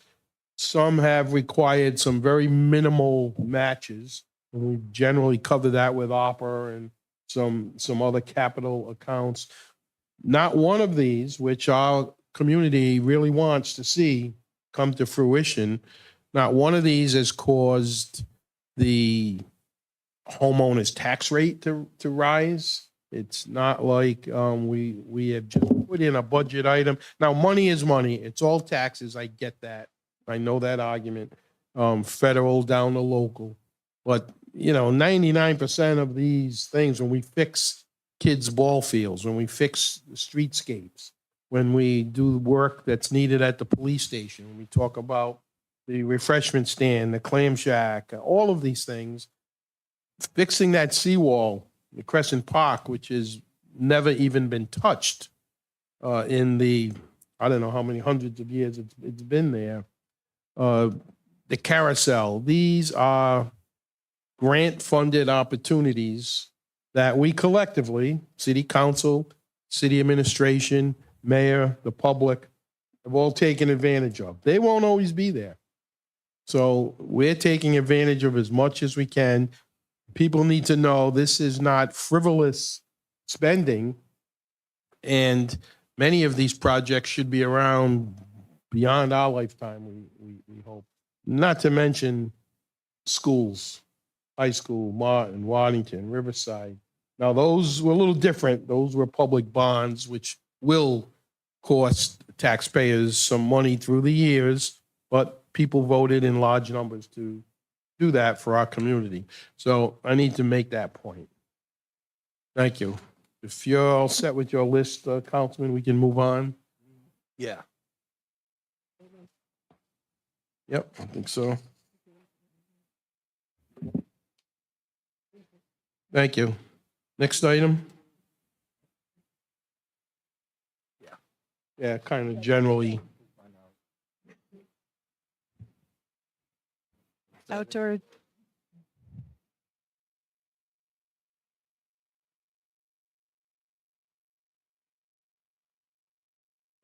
Yep, next item.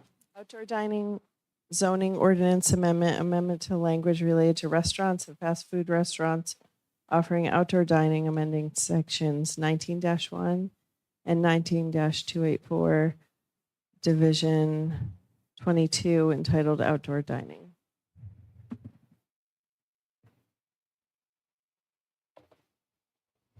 Yes, and again, for those watching, just identify yourself and your role with the city, please. Good evening. I'm Keith Brines, the Director of Planning and Economic Development for the city. Thank you. Proceed. Yeah, this is the public hearing for these changes to zoning. This is a zoning text amendment expanding outdoor dining in the city. This is something that the council's seen before at previous meetings.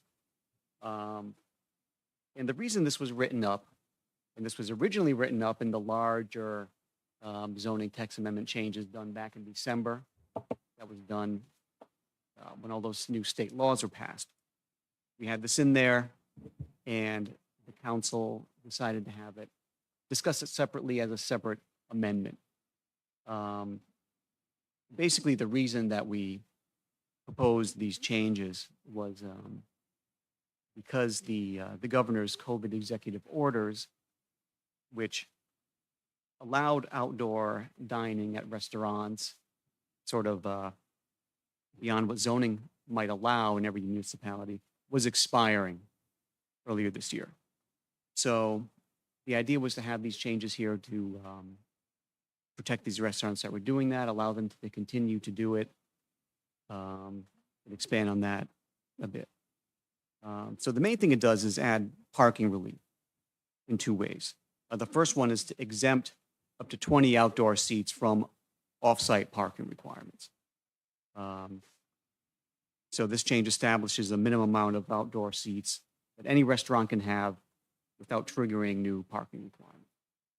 The second one is to allow for up to 50% of a restaurant's required non-handicapped on-site parking spaces to be used for outdoor dining, up to a maximum of 4.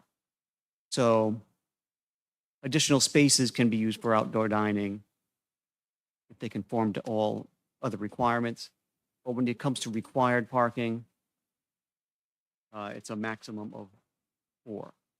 So that change provides relief for restaurants that can only have outdoor dining in existing parking areas if they don't have like a patio space or something like that. So Keith, to that, if I had 10 seats, and say my parking was 5, I'm just throwing numbers. I take 1 space for outdoor parking. That doesn't throw me out of compliance with my indoor seating? Right. Okay. You're allowed to have up to 20 seats, sort of worry-free without triggering new parking requirements. Gotcha. Just want to ensure that because there are going to be some places that they're going to have to grab a parking spot or 2 Yeah. to create an outdoor spot. But we're going to be able to accommodate that, it sounds like. I think I want to clarify. So when you say you have 10 seats, you're talking about 10 internal seats or 10 external seats? An internal seat, so my parking requirement says 5 spaces. I'm just putting numbers, 5 spaces. If I decide to take 1 space to create an outdoor dining area, technically I'm no longer in compliance for having to need 5. Does this Right, accept the that? ratio is higher than that, but yes. So it's usually 1 spot for how many? What is it now? I think it's 3. I thought it was 3. Did we? Could be, yeah. The normal is 1 space for every 6 seats. So if I have 18 seats in my establishment, I need 3 parking spots. What if I want to use 1 for outdoor dining? I'm no longer in compliance? You could, I'm I sorry. can. Yeah. 50%. That's why I just wanted to clarify. Okay. But you get 20, when you said 10 before, I'm sorry, just, when you said 10 outside, we thought you meant outside 10. No. You get 20 automatically outside no matter what. Exactly. Gets a little confusing. Yeah. And this is New England. It's seasonal. We're talking mainly the summer months and stuff. So. And there was a change in state law that basically the cities and towns could no longer prohibit outdoor dining. So we tried to, I just want to ensure that we're not creating strict parking that will discourage restaurants from being able to do it. But it sounds like we're not. No, I'm good. we're favoring. Yep. definitely favoring it. And then the other thing is, I don't know, this is, you just can't go and do this, tomorrow. Like there's a review process. Oh, yeah. With the development plan review, so that Absolutely. like the police and the fire would have to sign off. So this is not like you just do this tomorrow. You have to go through a review process. Yeah, I will say I was just in New York, seeing the way they block off some of the outdoor dining. It's gorgeous. It's just gorgeous. So hopefully we're looking more like that rather than the cinder block construction type. Yeah. And the review process doesn't really exist now, too. It's something that we're adding to the regulations, making outdoor dining be a development plan review, the regulations call it, which is essentially an administrative review process where all the relevant official people, fire, town engineer, building, zoning, review the application and make sure all the safety measures are there. Things like the pedestrian crash protection and things like that. Well, Mike, we're doing 7 a.m. till 10 p.m. If an individual business, say, we're getting complaints that like at 10 o'clock it's noisy or something like that, can we look at, because it's a special case, correct? Is that something that can be pulled if we're finding that the establishment isn't properly maintaining the outside behavior, especially around neighborhoods? I think the ordinance says that you limit it from 7 a.m. to 10 p.m. I think maybe through our viculating licenses, we might be able to limit it further, like if we run into a problem, but it's a very good question. As it's written, it'd be 7 a.m. to 10 p.m., but I think we would have some kind of regulatory authority through the viculating license, but even though that's a different license. Now, I know they're all going to be great.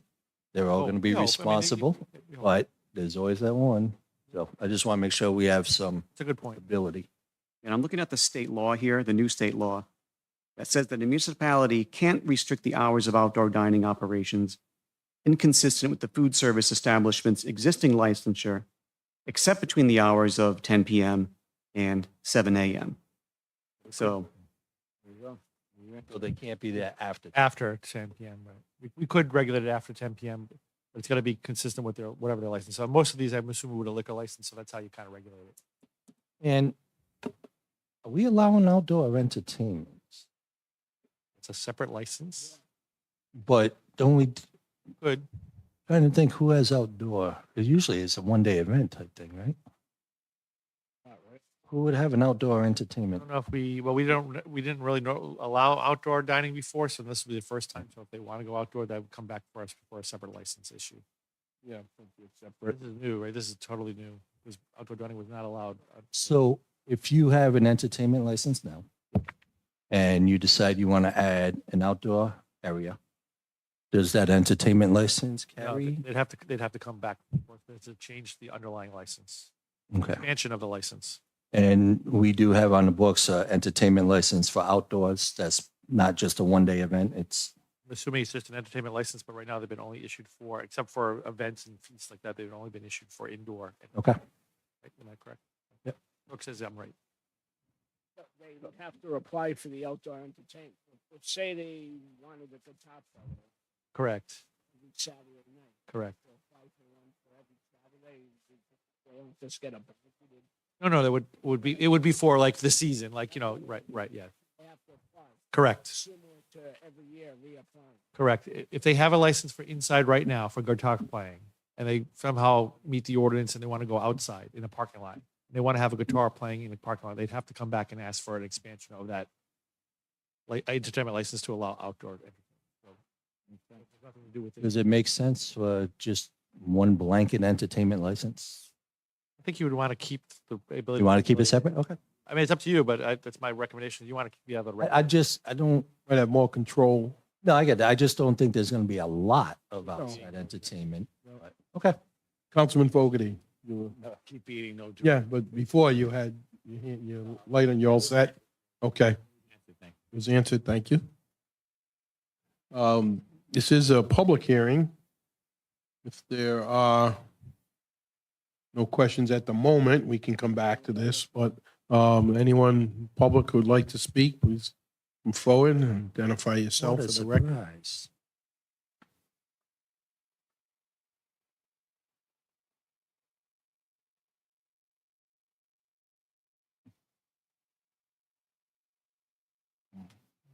Still hoping for that face painting. Bring my kit with me next time I come.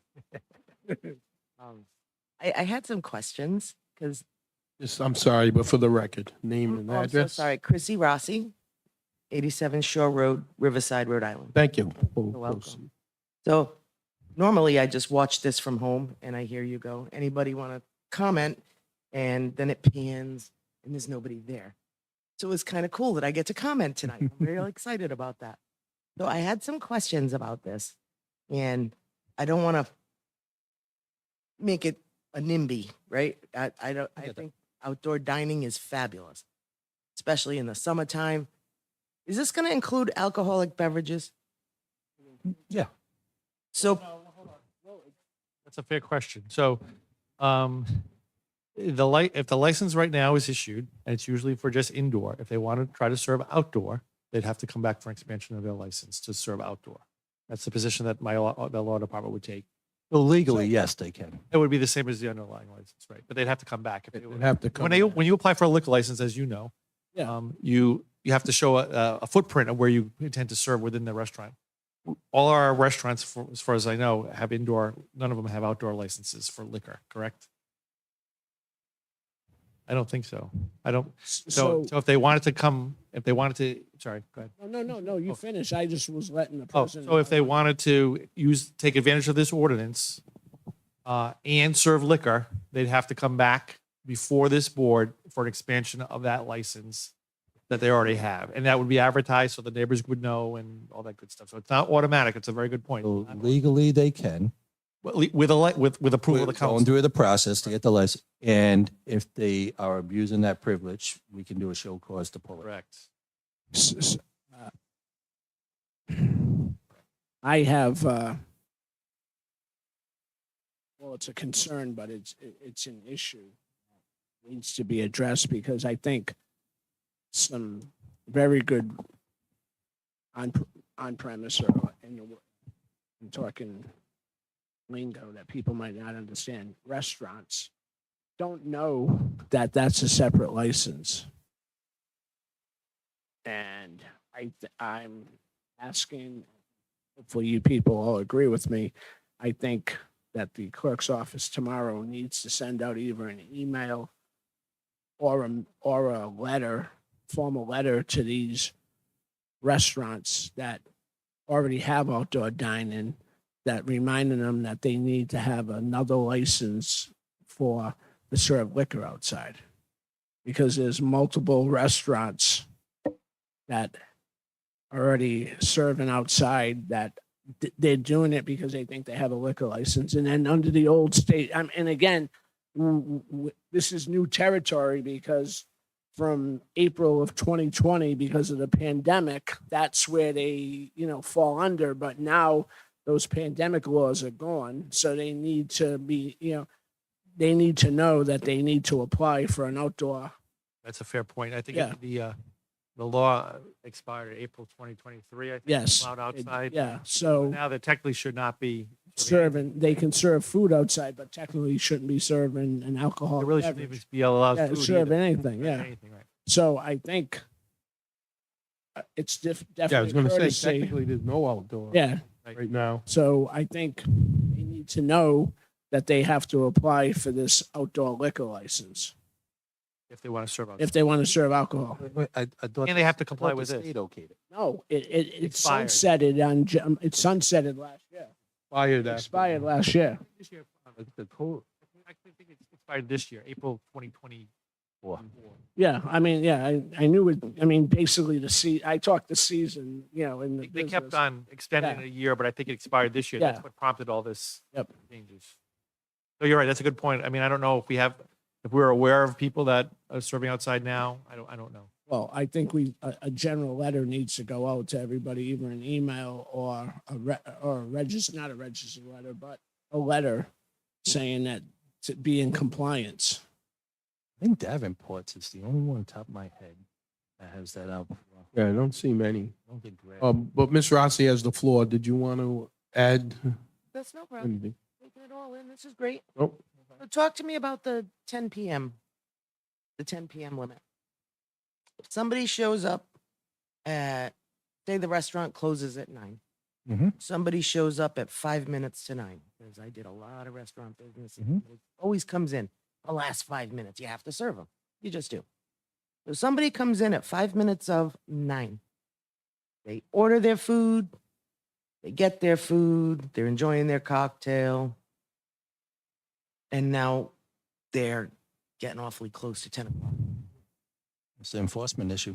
10 o'clock. it Oh, ends. my guess is they can sit there, but we couldn't, you could no longer serve after 10, but if they want to sit outside, They don't have to close off the area at 10 p.m. It's similar to being my bartending days. You say last call and you Right. basically clear the place out at that point, drink up.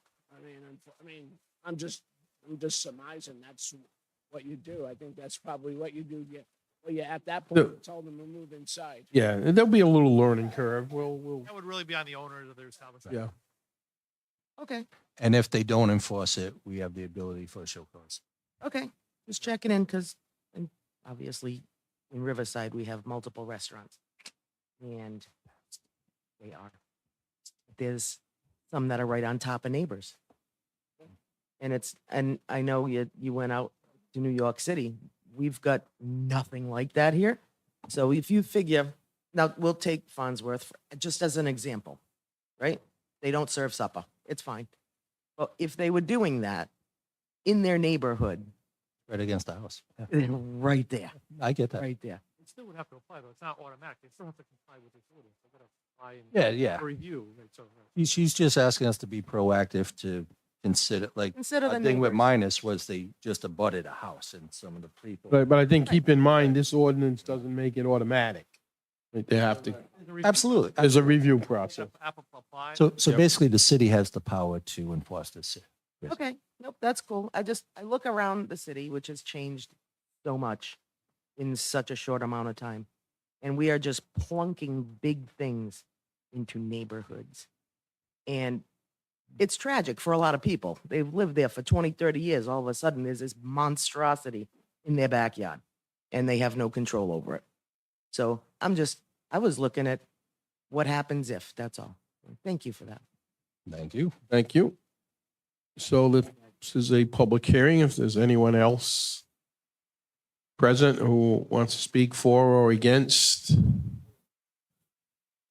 Hearing none, I'll close the public hearing. Director Brines, do you have any additional comments? I think the only thing I would add is that the planning board did review this application and made a motion to basically find that the proposal is consistent with the comprehensive plan, consistent with the general purposes of zoning, and they recommended the proposed amendments.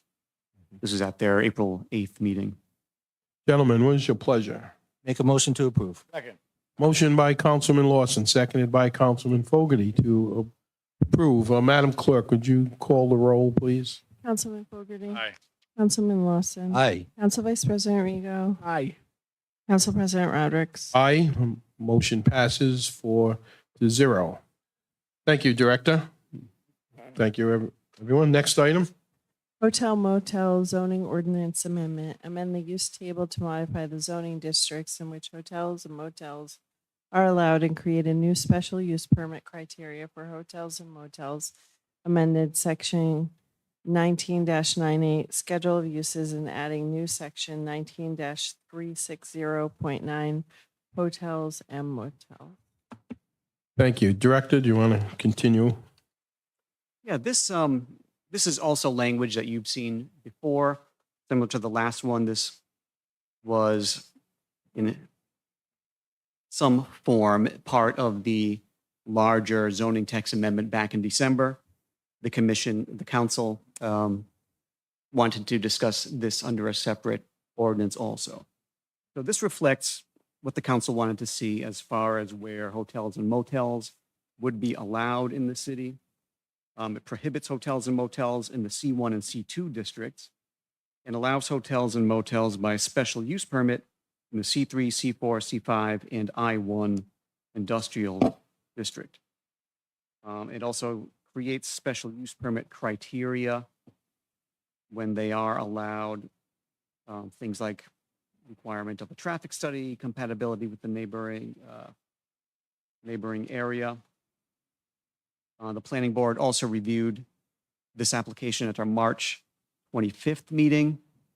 They motioned to find it consistent with the comprehensive plan, consistent with the general purposes of zoning, and made a favorable recommendation about the text amendment itself, with the suggested change of allowing hotels and motels by special use permit in the C1 and C2 districts also, consistent with the other commercial zone. Yes, Council Vice President. That's not flying. That's no special in C1 or C2. I mean, that's, Yeah, Well, they're no's. They're no's. No, well, he said they said we see one. In C3, 4, 5. Yeah, but he said that, you just said now that they recommended special permits in C1 or C2, correct? Right. Yeah, that's, But it's not reflected in the. no, okay, yeah, it's not right. reflected, The but yeah, proposal I'm hasn't just changed. saying, yeah, I just want, for the record again. So Keith, I mean, I'm voting for this. The only question I got is BT. What's that stand for? BT is it's a floating zone in our regulations called business technology. It's something that has been on the books for probably 20 years and has never been used. Can we change the hotel from a Y to an N or to an S?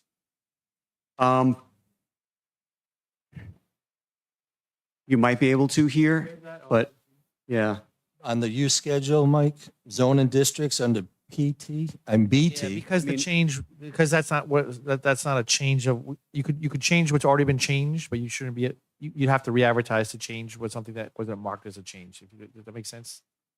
So you're limited to change what's red to black, but not black alone, because that was not part of the advertisement. So if this isn't needed, does it make sense to table it to the next meeting to get rid of that Y?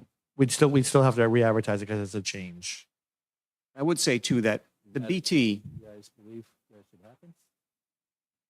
With you. If we have to re-advertise it, we've re-advertised for Stunato things, so we might as well re-advertise for this. I agree with you. I'm just saying that you could pass this as is. Then we have to re-advertise. Then we'll have to put an ordinance before you. Got to go to the planning board for their recommendation to change that N to a Y. Or what do you want to change it? I'm sorry. T. N or an S, whatever. Oh, you're talking about no hotel. I'm sorry. Yeah, you add That's the whole, and that's Y the to only an thing. N. Yeah, and then we go through the same process.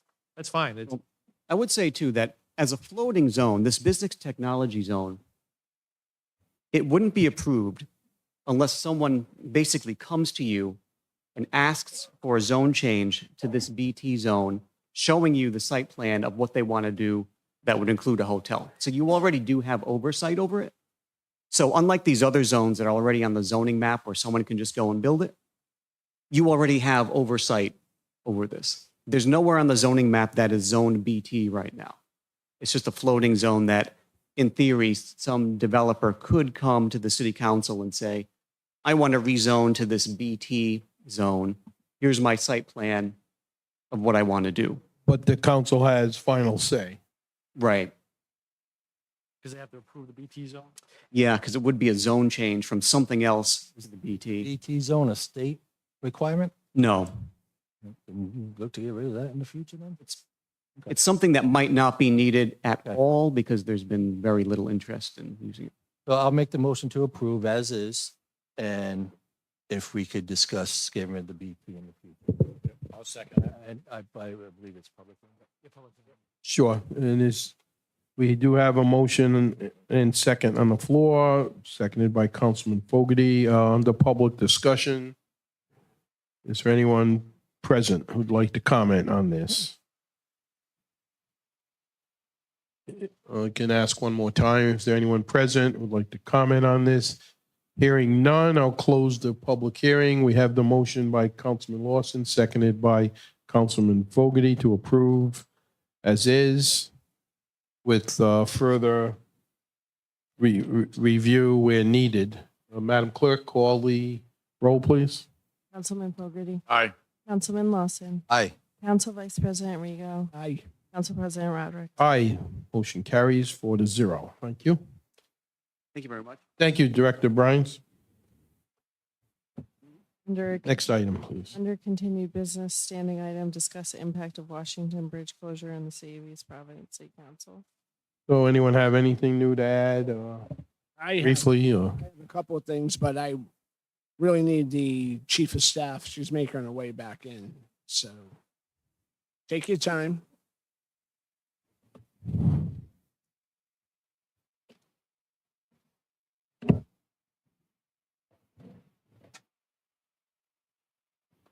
Okay. Thank you.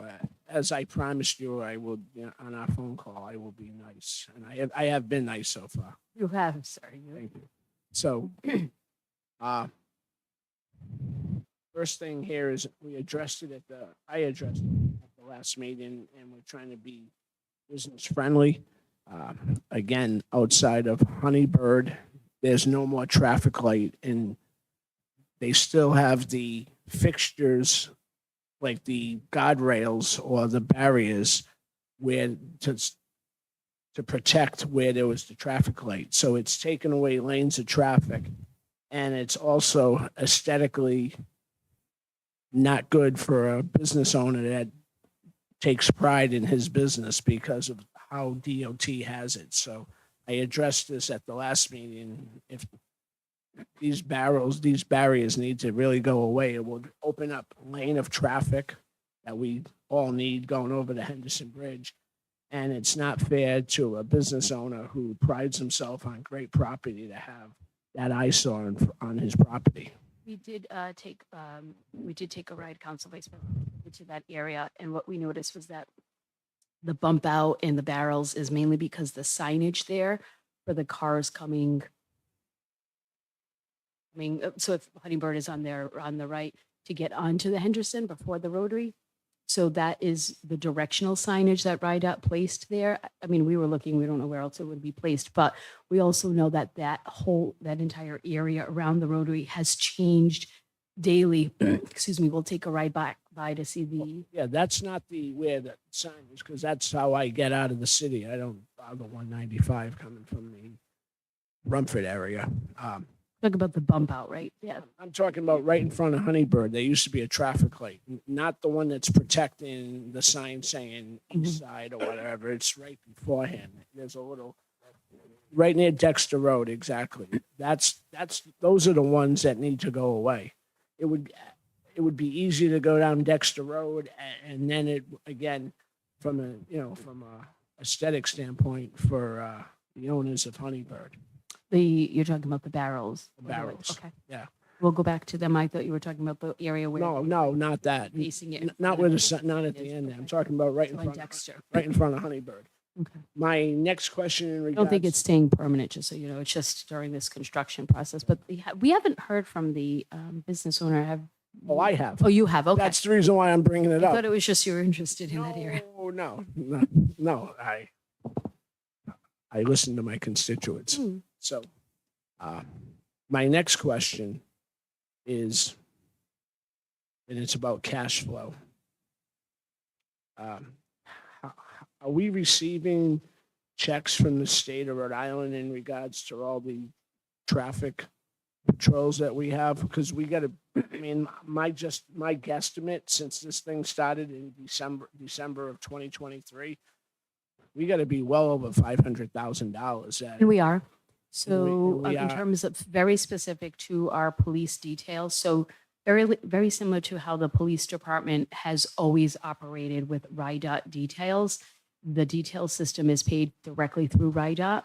There is a little bit of a delay, but we've been getting updates, through, I want to say Captain Benoit, on traffic, on the details, and they have all been processed. If you give me one moment, I can pull up the latest information, but we did, we have been being paid, yes. So you would be able to tell us momentarily Mm-hmm. how much we've billed and how much has come back to us? Correct. State? Specific to details related to the Washington Bridge, correct? I have that in an email. I mean, it may be off a day or two, a few days, based on because we ask for the police department to provide that to us. Sometimes media has inquiries with it, and we also, we keep a tracker as well. I just don't want it to impact the cash. But it has been more than 500,000, and no, It there, was just, I knew it was, the reimbursement, at least 500, if not more. So yeah. yes. And we have, I can positively say that the city has been reimbursed for most of that funding thus far.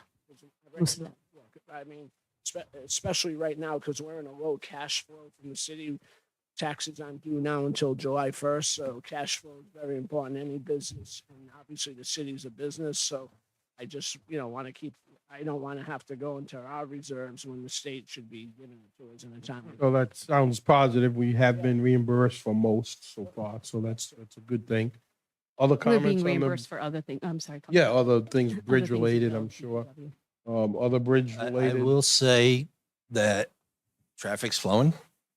I'm not seeing delays in my morning commute. That's my experience. I don't want people to think that I'm diminishing theirs. I see the highway moving. I come in from Providence. I see 195. The bridge is flowing. Rush hour traffic's rush hour traffic.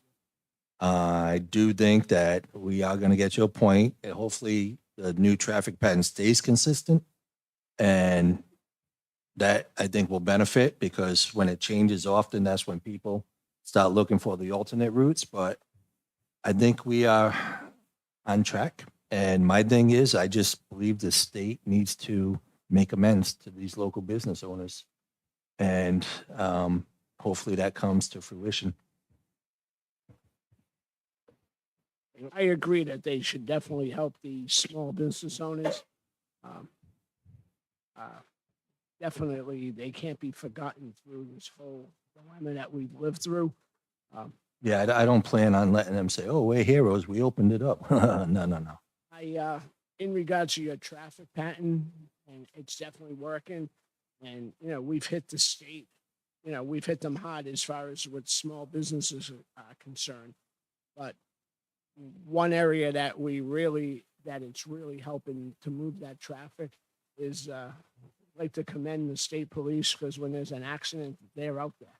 And it's not an easy task to move an accident that quickly. And I think that's been success, how they have the state troopers positioned as we all drive over that they're there to respond in a very timely manner. So when we hit the state, we also should praise the state for that effort. Yep, good point. Yeah, I would just like to, Councilman. I would just like to say, I travel that daily to go to that Taunton Avenue, Sacred Heart area, and the flow has been tremendously better.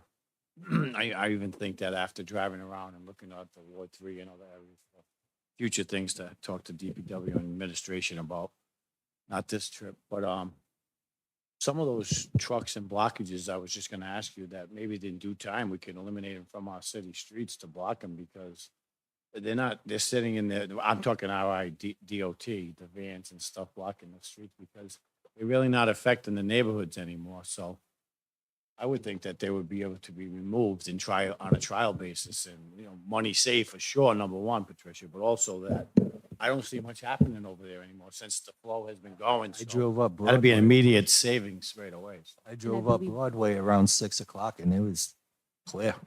Even through the Warren Ave Broadway. And I do believe, Councilman, that process has begun with some of the roads. I would go over by Hull Street, that they're no longer there. So I think that they're starting to pull them back as we see the traffic Yeah, flow good. decrease. Yeah, and the only other concern I had was about the impact of the businesses, but we're all on board with that. And there's another meeting on Monday night, 6:30 to 8 at the Riviera for the small businesses. They invited us all. So, anything we can do to help, the ideas, the inventions for creating all businesses, everyone's affected by it. And as soon as we can get that Taunton Ave ramp open, I'm sure a lot of flow would be better. Thank you, Trish. Thank you. Next item. Craig A. McManus, reappointment to Economic Development Commission, appointment 3, term 5/20/2024 to 5/19/2029. Make a motion Make a to approve. motion. Oh, I apologize. It's your ward. Go ahead. Thank you. Thank you for your permission. I make a motion to move Craig McManus. Motion by Council Vice President Reagan, seconded by Councilman Lawson and Councilman Fogarty. All in favor? Aye. Aye. Any opposed? Just for the record. The ayes have it. I'm not the commissioner on Blue Blood. I'm not Reagan. I'm Rigo. What did I say? You just said Reagan. You're blue blood.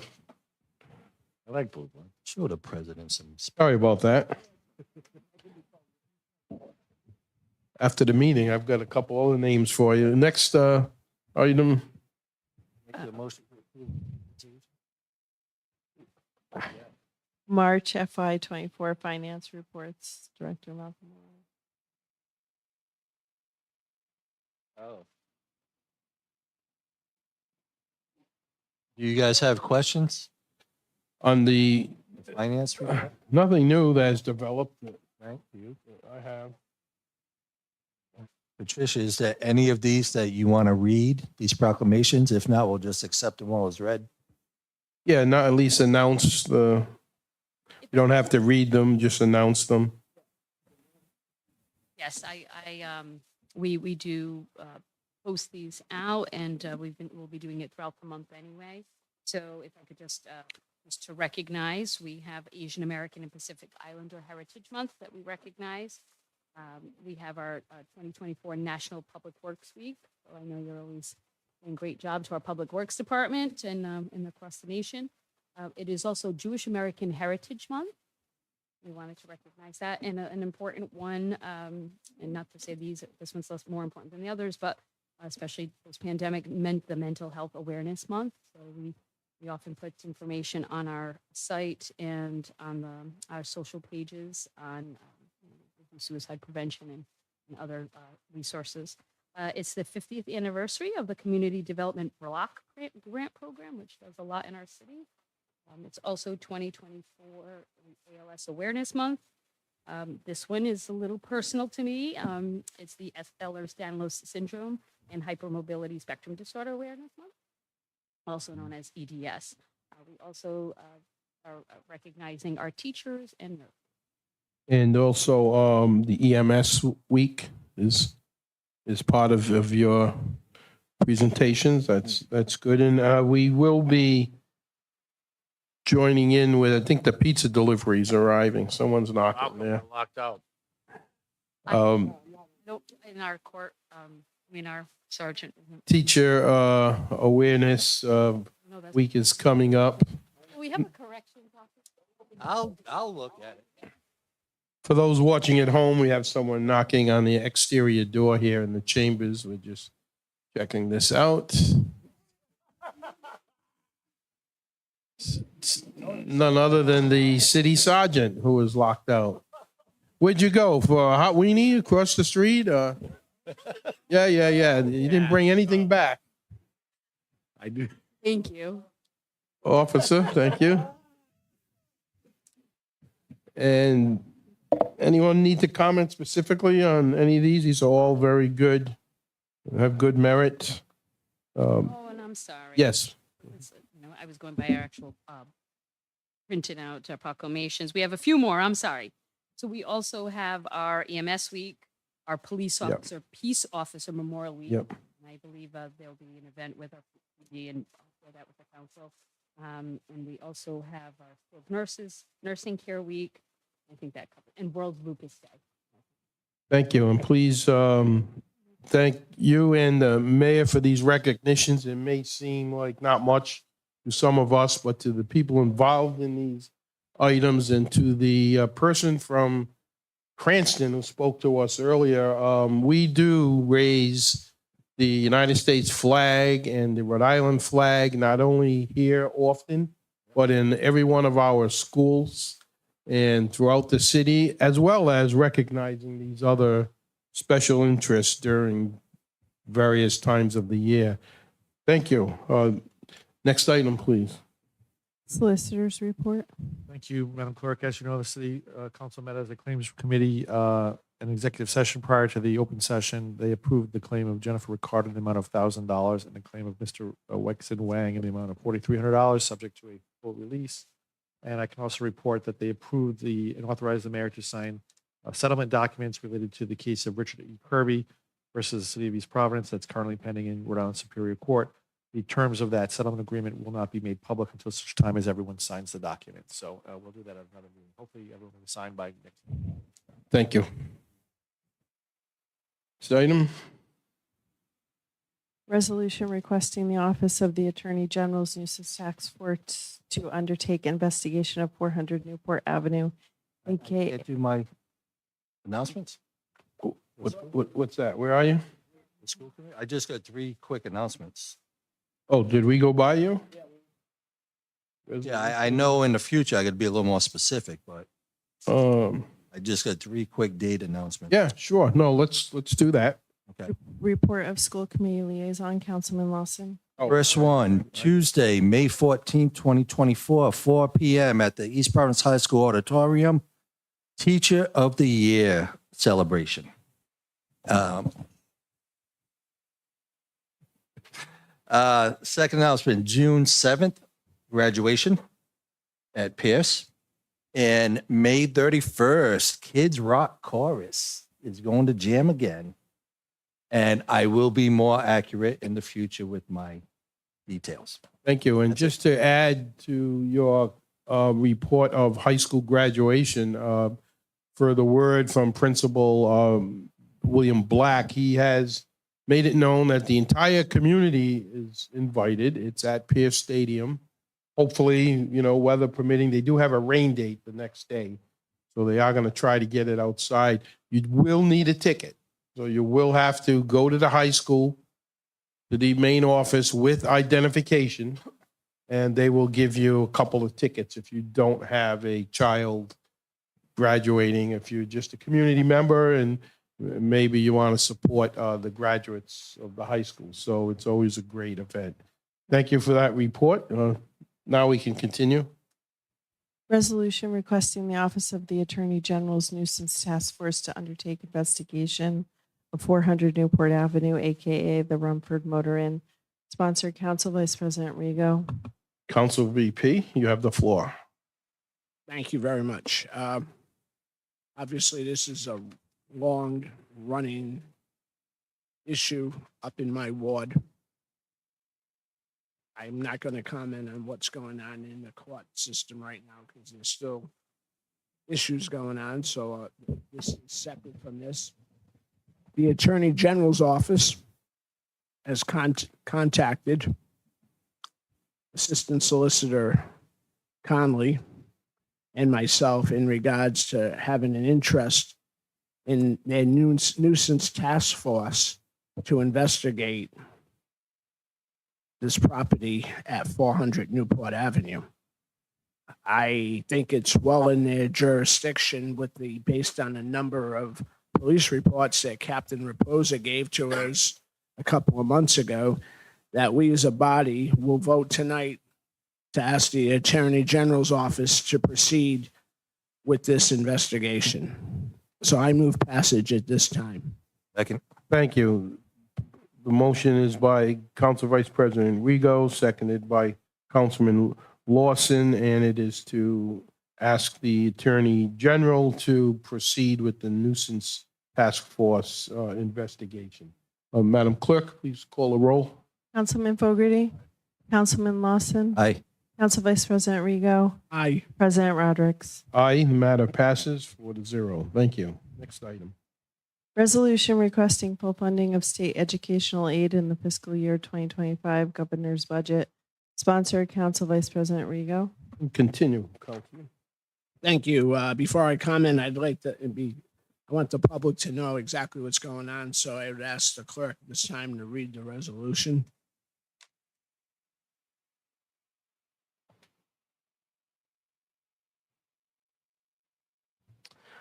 Whereas Article 12, Section 1 of the Rhode Island Constitution states in part that the diffusion of knowledge as well as of virtue among the people being essential to the preservation of their rights and liberties, it shall be the duty of the General Assembly to promote public schools and to adopt all means which it may deem necessary and proper to secure to the people the advantages and opportunities of education. And whereas the governor's fiscal year 2025 budget proposal for educational aid to the city would reduce East Providence share of state aid by approximately $1,143,059. And whereas the public school enrollment in East Providence has remained stable, and there has been an increase in the number of students who require special education assistance, as well as multilingual language learners. And whereas a decrease in state aid as proposed of $1.1 million would have a significant impact on the ability of the East Providence School Department to provide a strong educational program to its students. And whereas any cut in state aid would directly impact the programs and staffing of our school system, now therefore be it resolved that the East Providence City Council urges the governor to restore and fully fund the state aid to education for the city, consistent with Rhode Island's constitutional mandate in the fiscal year 2025 budget. And be it further resolved that the East Providence delegation of the General Assembly is urged to support and advocate for a fiscal year 2025 budget that will fully fund East Providence's share of state aid in order to avoid drastic cuts to its public education program. Can I add, Councilman. I'm fully supporting this, but at our Ward 4 Town Hall, all 4 members said that it was DOA. And the speaker backed that we're not going to get $1 million cut. They didn't say anything, but the state official, our state rep said. Right. around town. And the other thing But I they fully added, support this. It needs us, we need to go on record. Yep. And again, we've been a very proactive, and we've all talked about this, that Mhm. good schools, enough rescues, very good police department Lamb Shack. is Clam Shack. It is what people are looking for. So I just, before you had your meeting, this was up. There's no way that this city can afford to take a hit of this magnitude of everything that we got going on. So that's the reason why this was done before your little town hall meeting.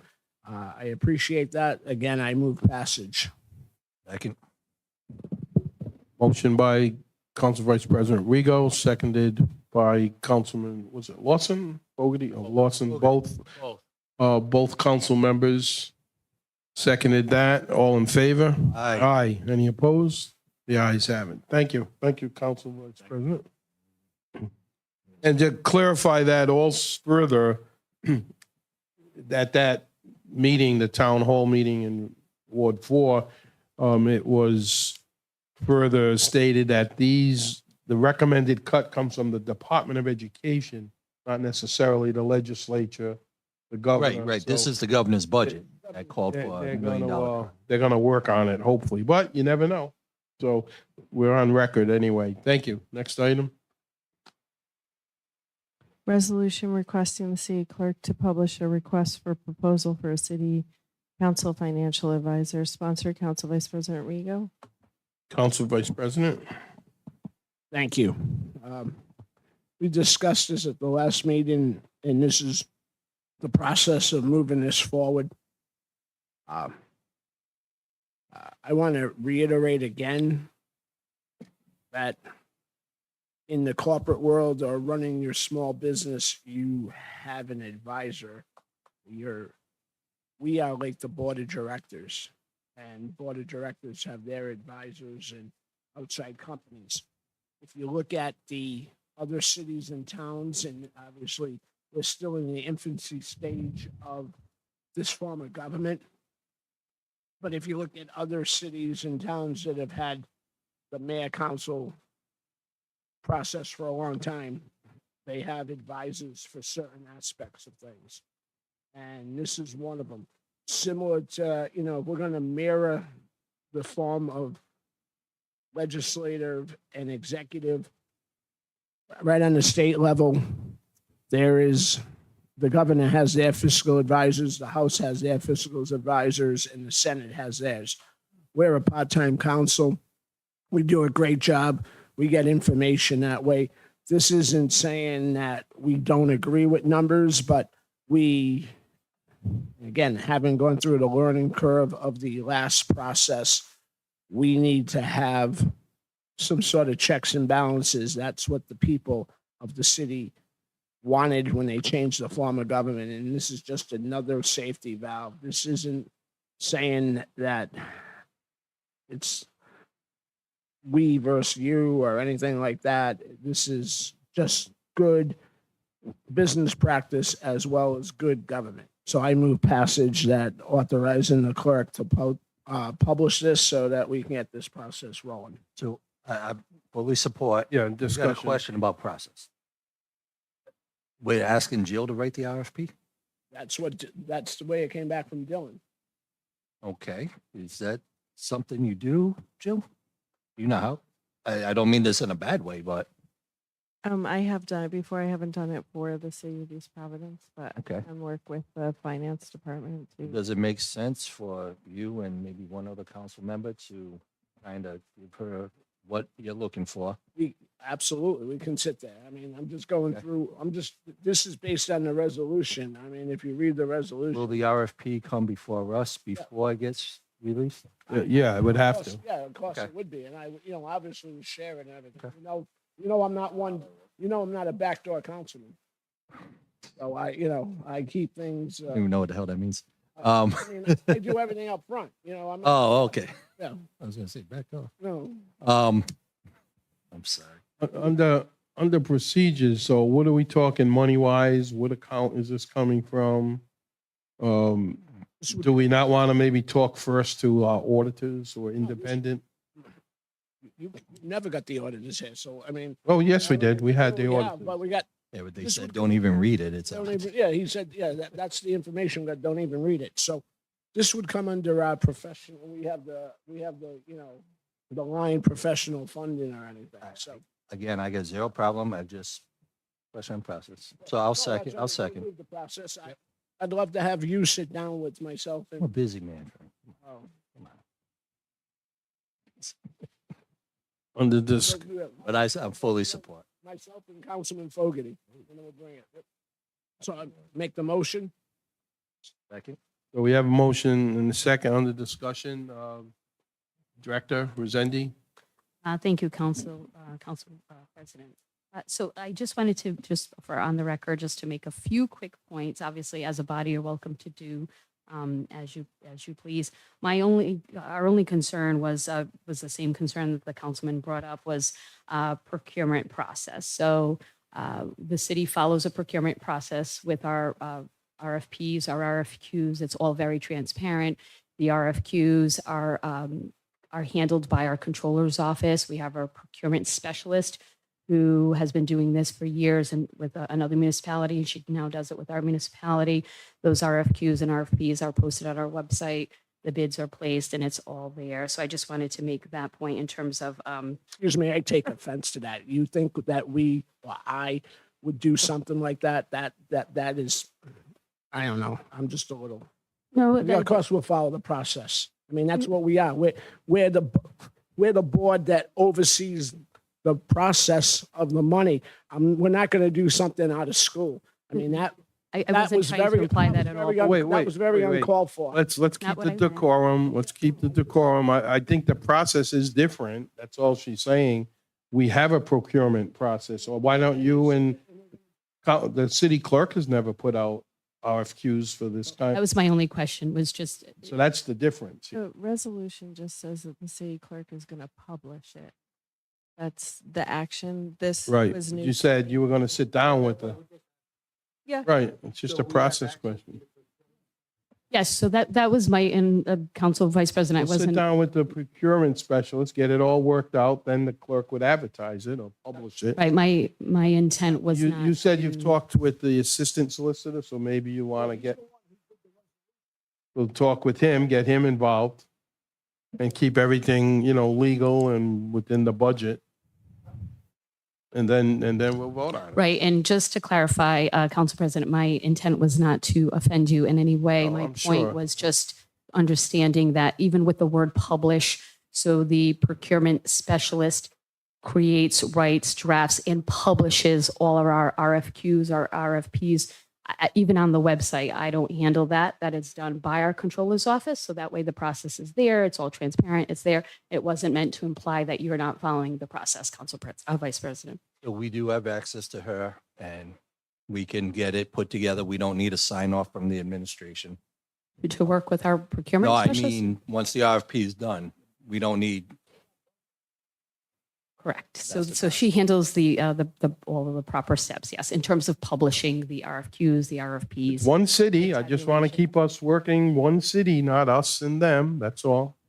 so we'll schedule a meeting with the procurement specialist. We'll yep. let her know what we're looking for. Right. And she can guide us through the proper RFP. I don't know how to write an RFP. And then we can have it published. Right, we got to put dollar signs in there, and see Well, what's left in RFP, the they account. tell us what they would charge. Right, but we can't go over what is in our account. So RFP doesn't commit us to it. I know, If we okay. can't Right. All right, all in favor? And even the publication is done through the procurement specialist on the website. I just Okay, wanted to thank clarify you. because Jill, the clerk currently doesn't have the access No, the to be able clerk's to. office post this. does it. That's all I was trying to clarify. All in favor? Aye. Aye, any opposed? The ayes have it, 4-0. Thank you. Next, Resolution authorizing the mayor to enter into a contract with P&G Irrigation for the irrigation improvements at Hull Street Field. Sponsor, Council President Rodrick. You have the resolution in front of you. This is one of the continuous items we've talked about before, without reading it all. Let me get the right one here. That's for taxes. Yeah, I don't think I have that one. I have the Hull Street, but not the. Make a motion to approve? If there's no discussion, Second.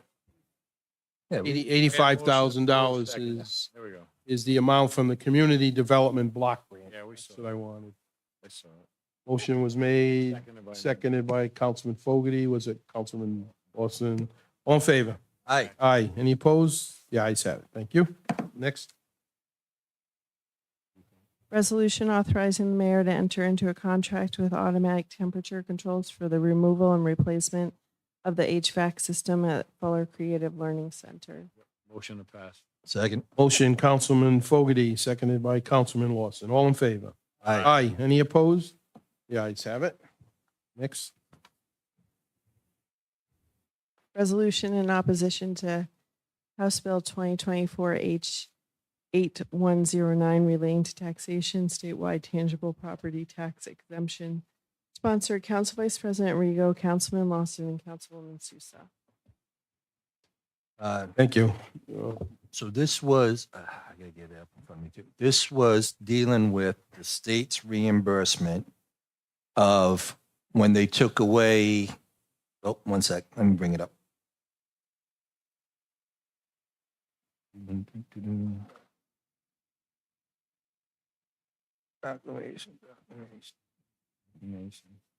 Yeah, if you want to read it, Jill, question.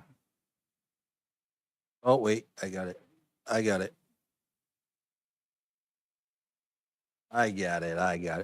All right. So, House Bill, it repeals the language that effective fiscal year 2025, all cities, towns, and fire districts would receive a reimbursement equal to the tangible property levy for the December 31st, 2022 assessment. As we know, they lifted the tangible property, and there was no explanation of how cities and towns would be reimbursed for the difference. We're going to receive a much lower amount if the current law causing the residential and commercial property owners to make up the difference. So they're not taking into account on the state level, tax rate has to be capped for the assessment. So the East Providence City Clerk transferred that, where am I? We oppose House Bill 2024-H8109.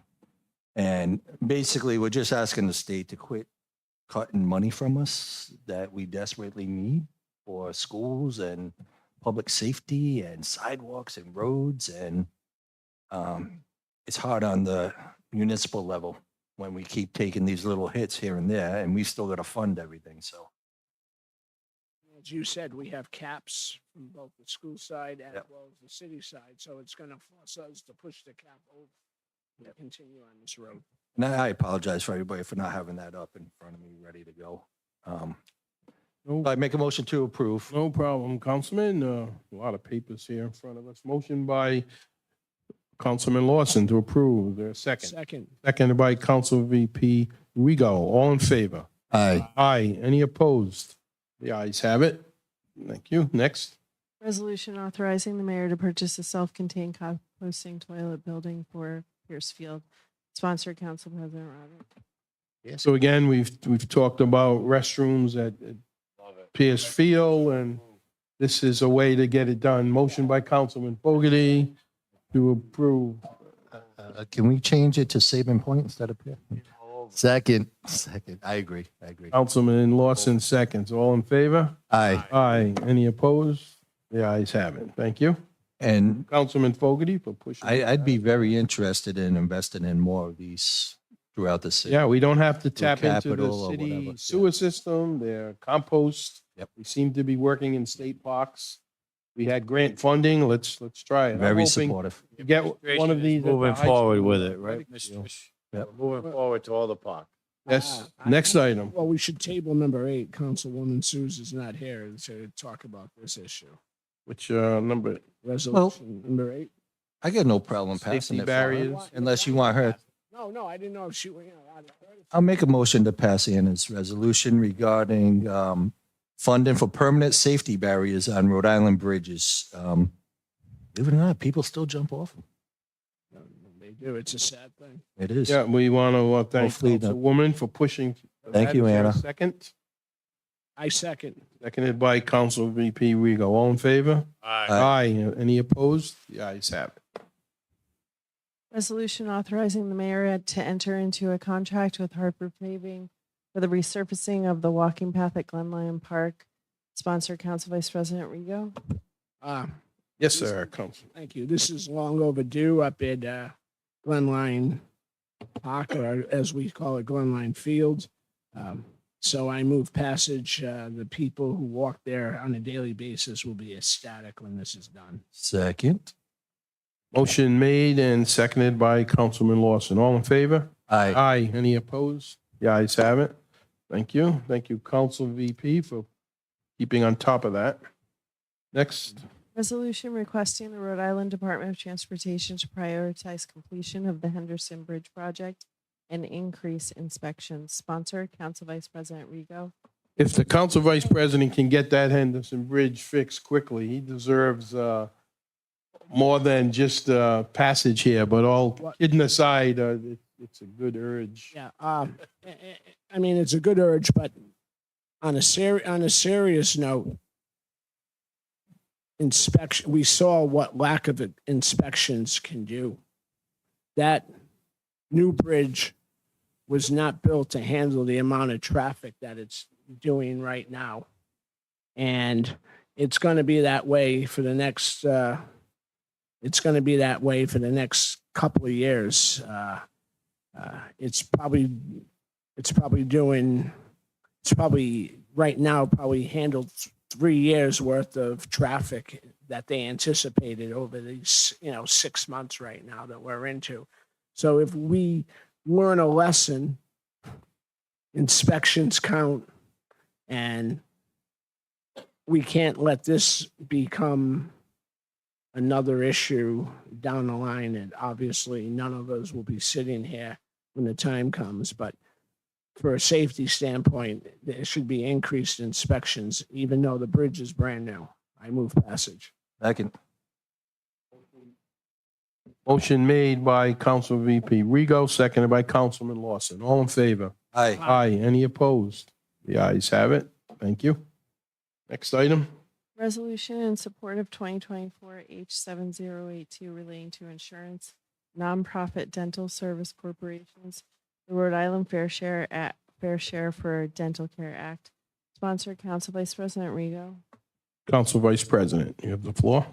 Thank you. Mr. President, I've received numerous phone calls from constituents and in regards to supporting this, and people who have seen this happen firsthand, where all of a sudden they've received some ungodly like dollar figures for dental care. So I think this is important that the proper dollar figures get passed along and reduce the burden on the consumer. This House bill is a very good user-friendly consumer protection bill. So I move passage at this time. Second. Motion by Council Vice President Rego, seconded by Councilman Lawson. All in favor? Aye. Any opposed? The ayes have it. Thank you. Next. Resolution authorizing the mayor to enter into a contract for construction manager at Risk Services, CMAR, for the new East Providence Community Center. Sponsor, Council President Rodericks. So part of the legal processes for the construction manager at Risk Services,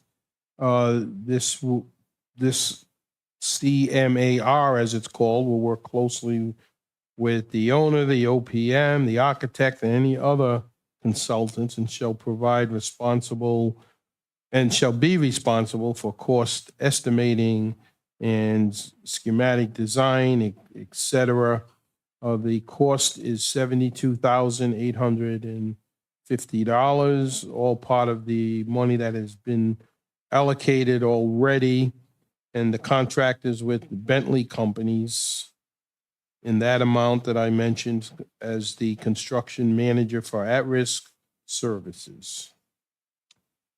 There a motion? I'm going to make the motion to approve. We voted, we said we're all in on getting this done. And this is the next step. The kids and adults in this community deserve an indoor recreation facility. This is also going to serve a purpose for other things like workforce development and stuff like that. And, you know, we've been talking about building a rec center, and this is the time to do it. We can't start hemming and hawing anyways. So I make the motion to approve. Motion to approve by Councilman Lawson. Is there a second? Second the motion. Seconded by Councilman Rigo. Madam Clerk, please call the roll. Councilman Fogarty, Aye. Councilman Lawson, Aye. Council Vice President Rigo, I just wanted to make sure you were going to laugh at my name too, so I'll say aye. President Roderick, Must be getting late. Aye. Matter passes. The Townie 4-0. Pride Community Center.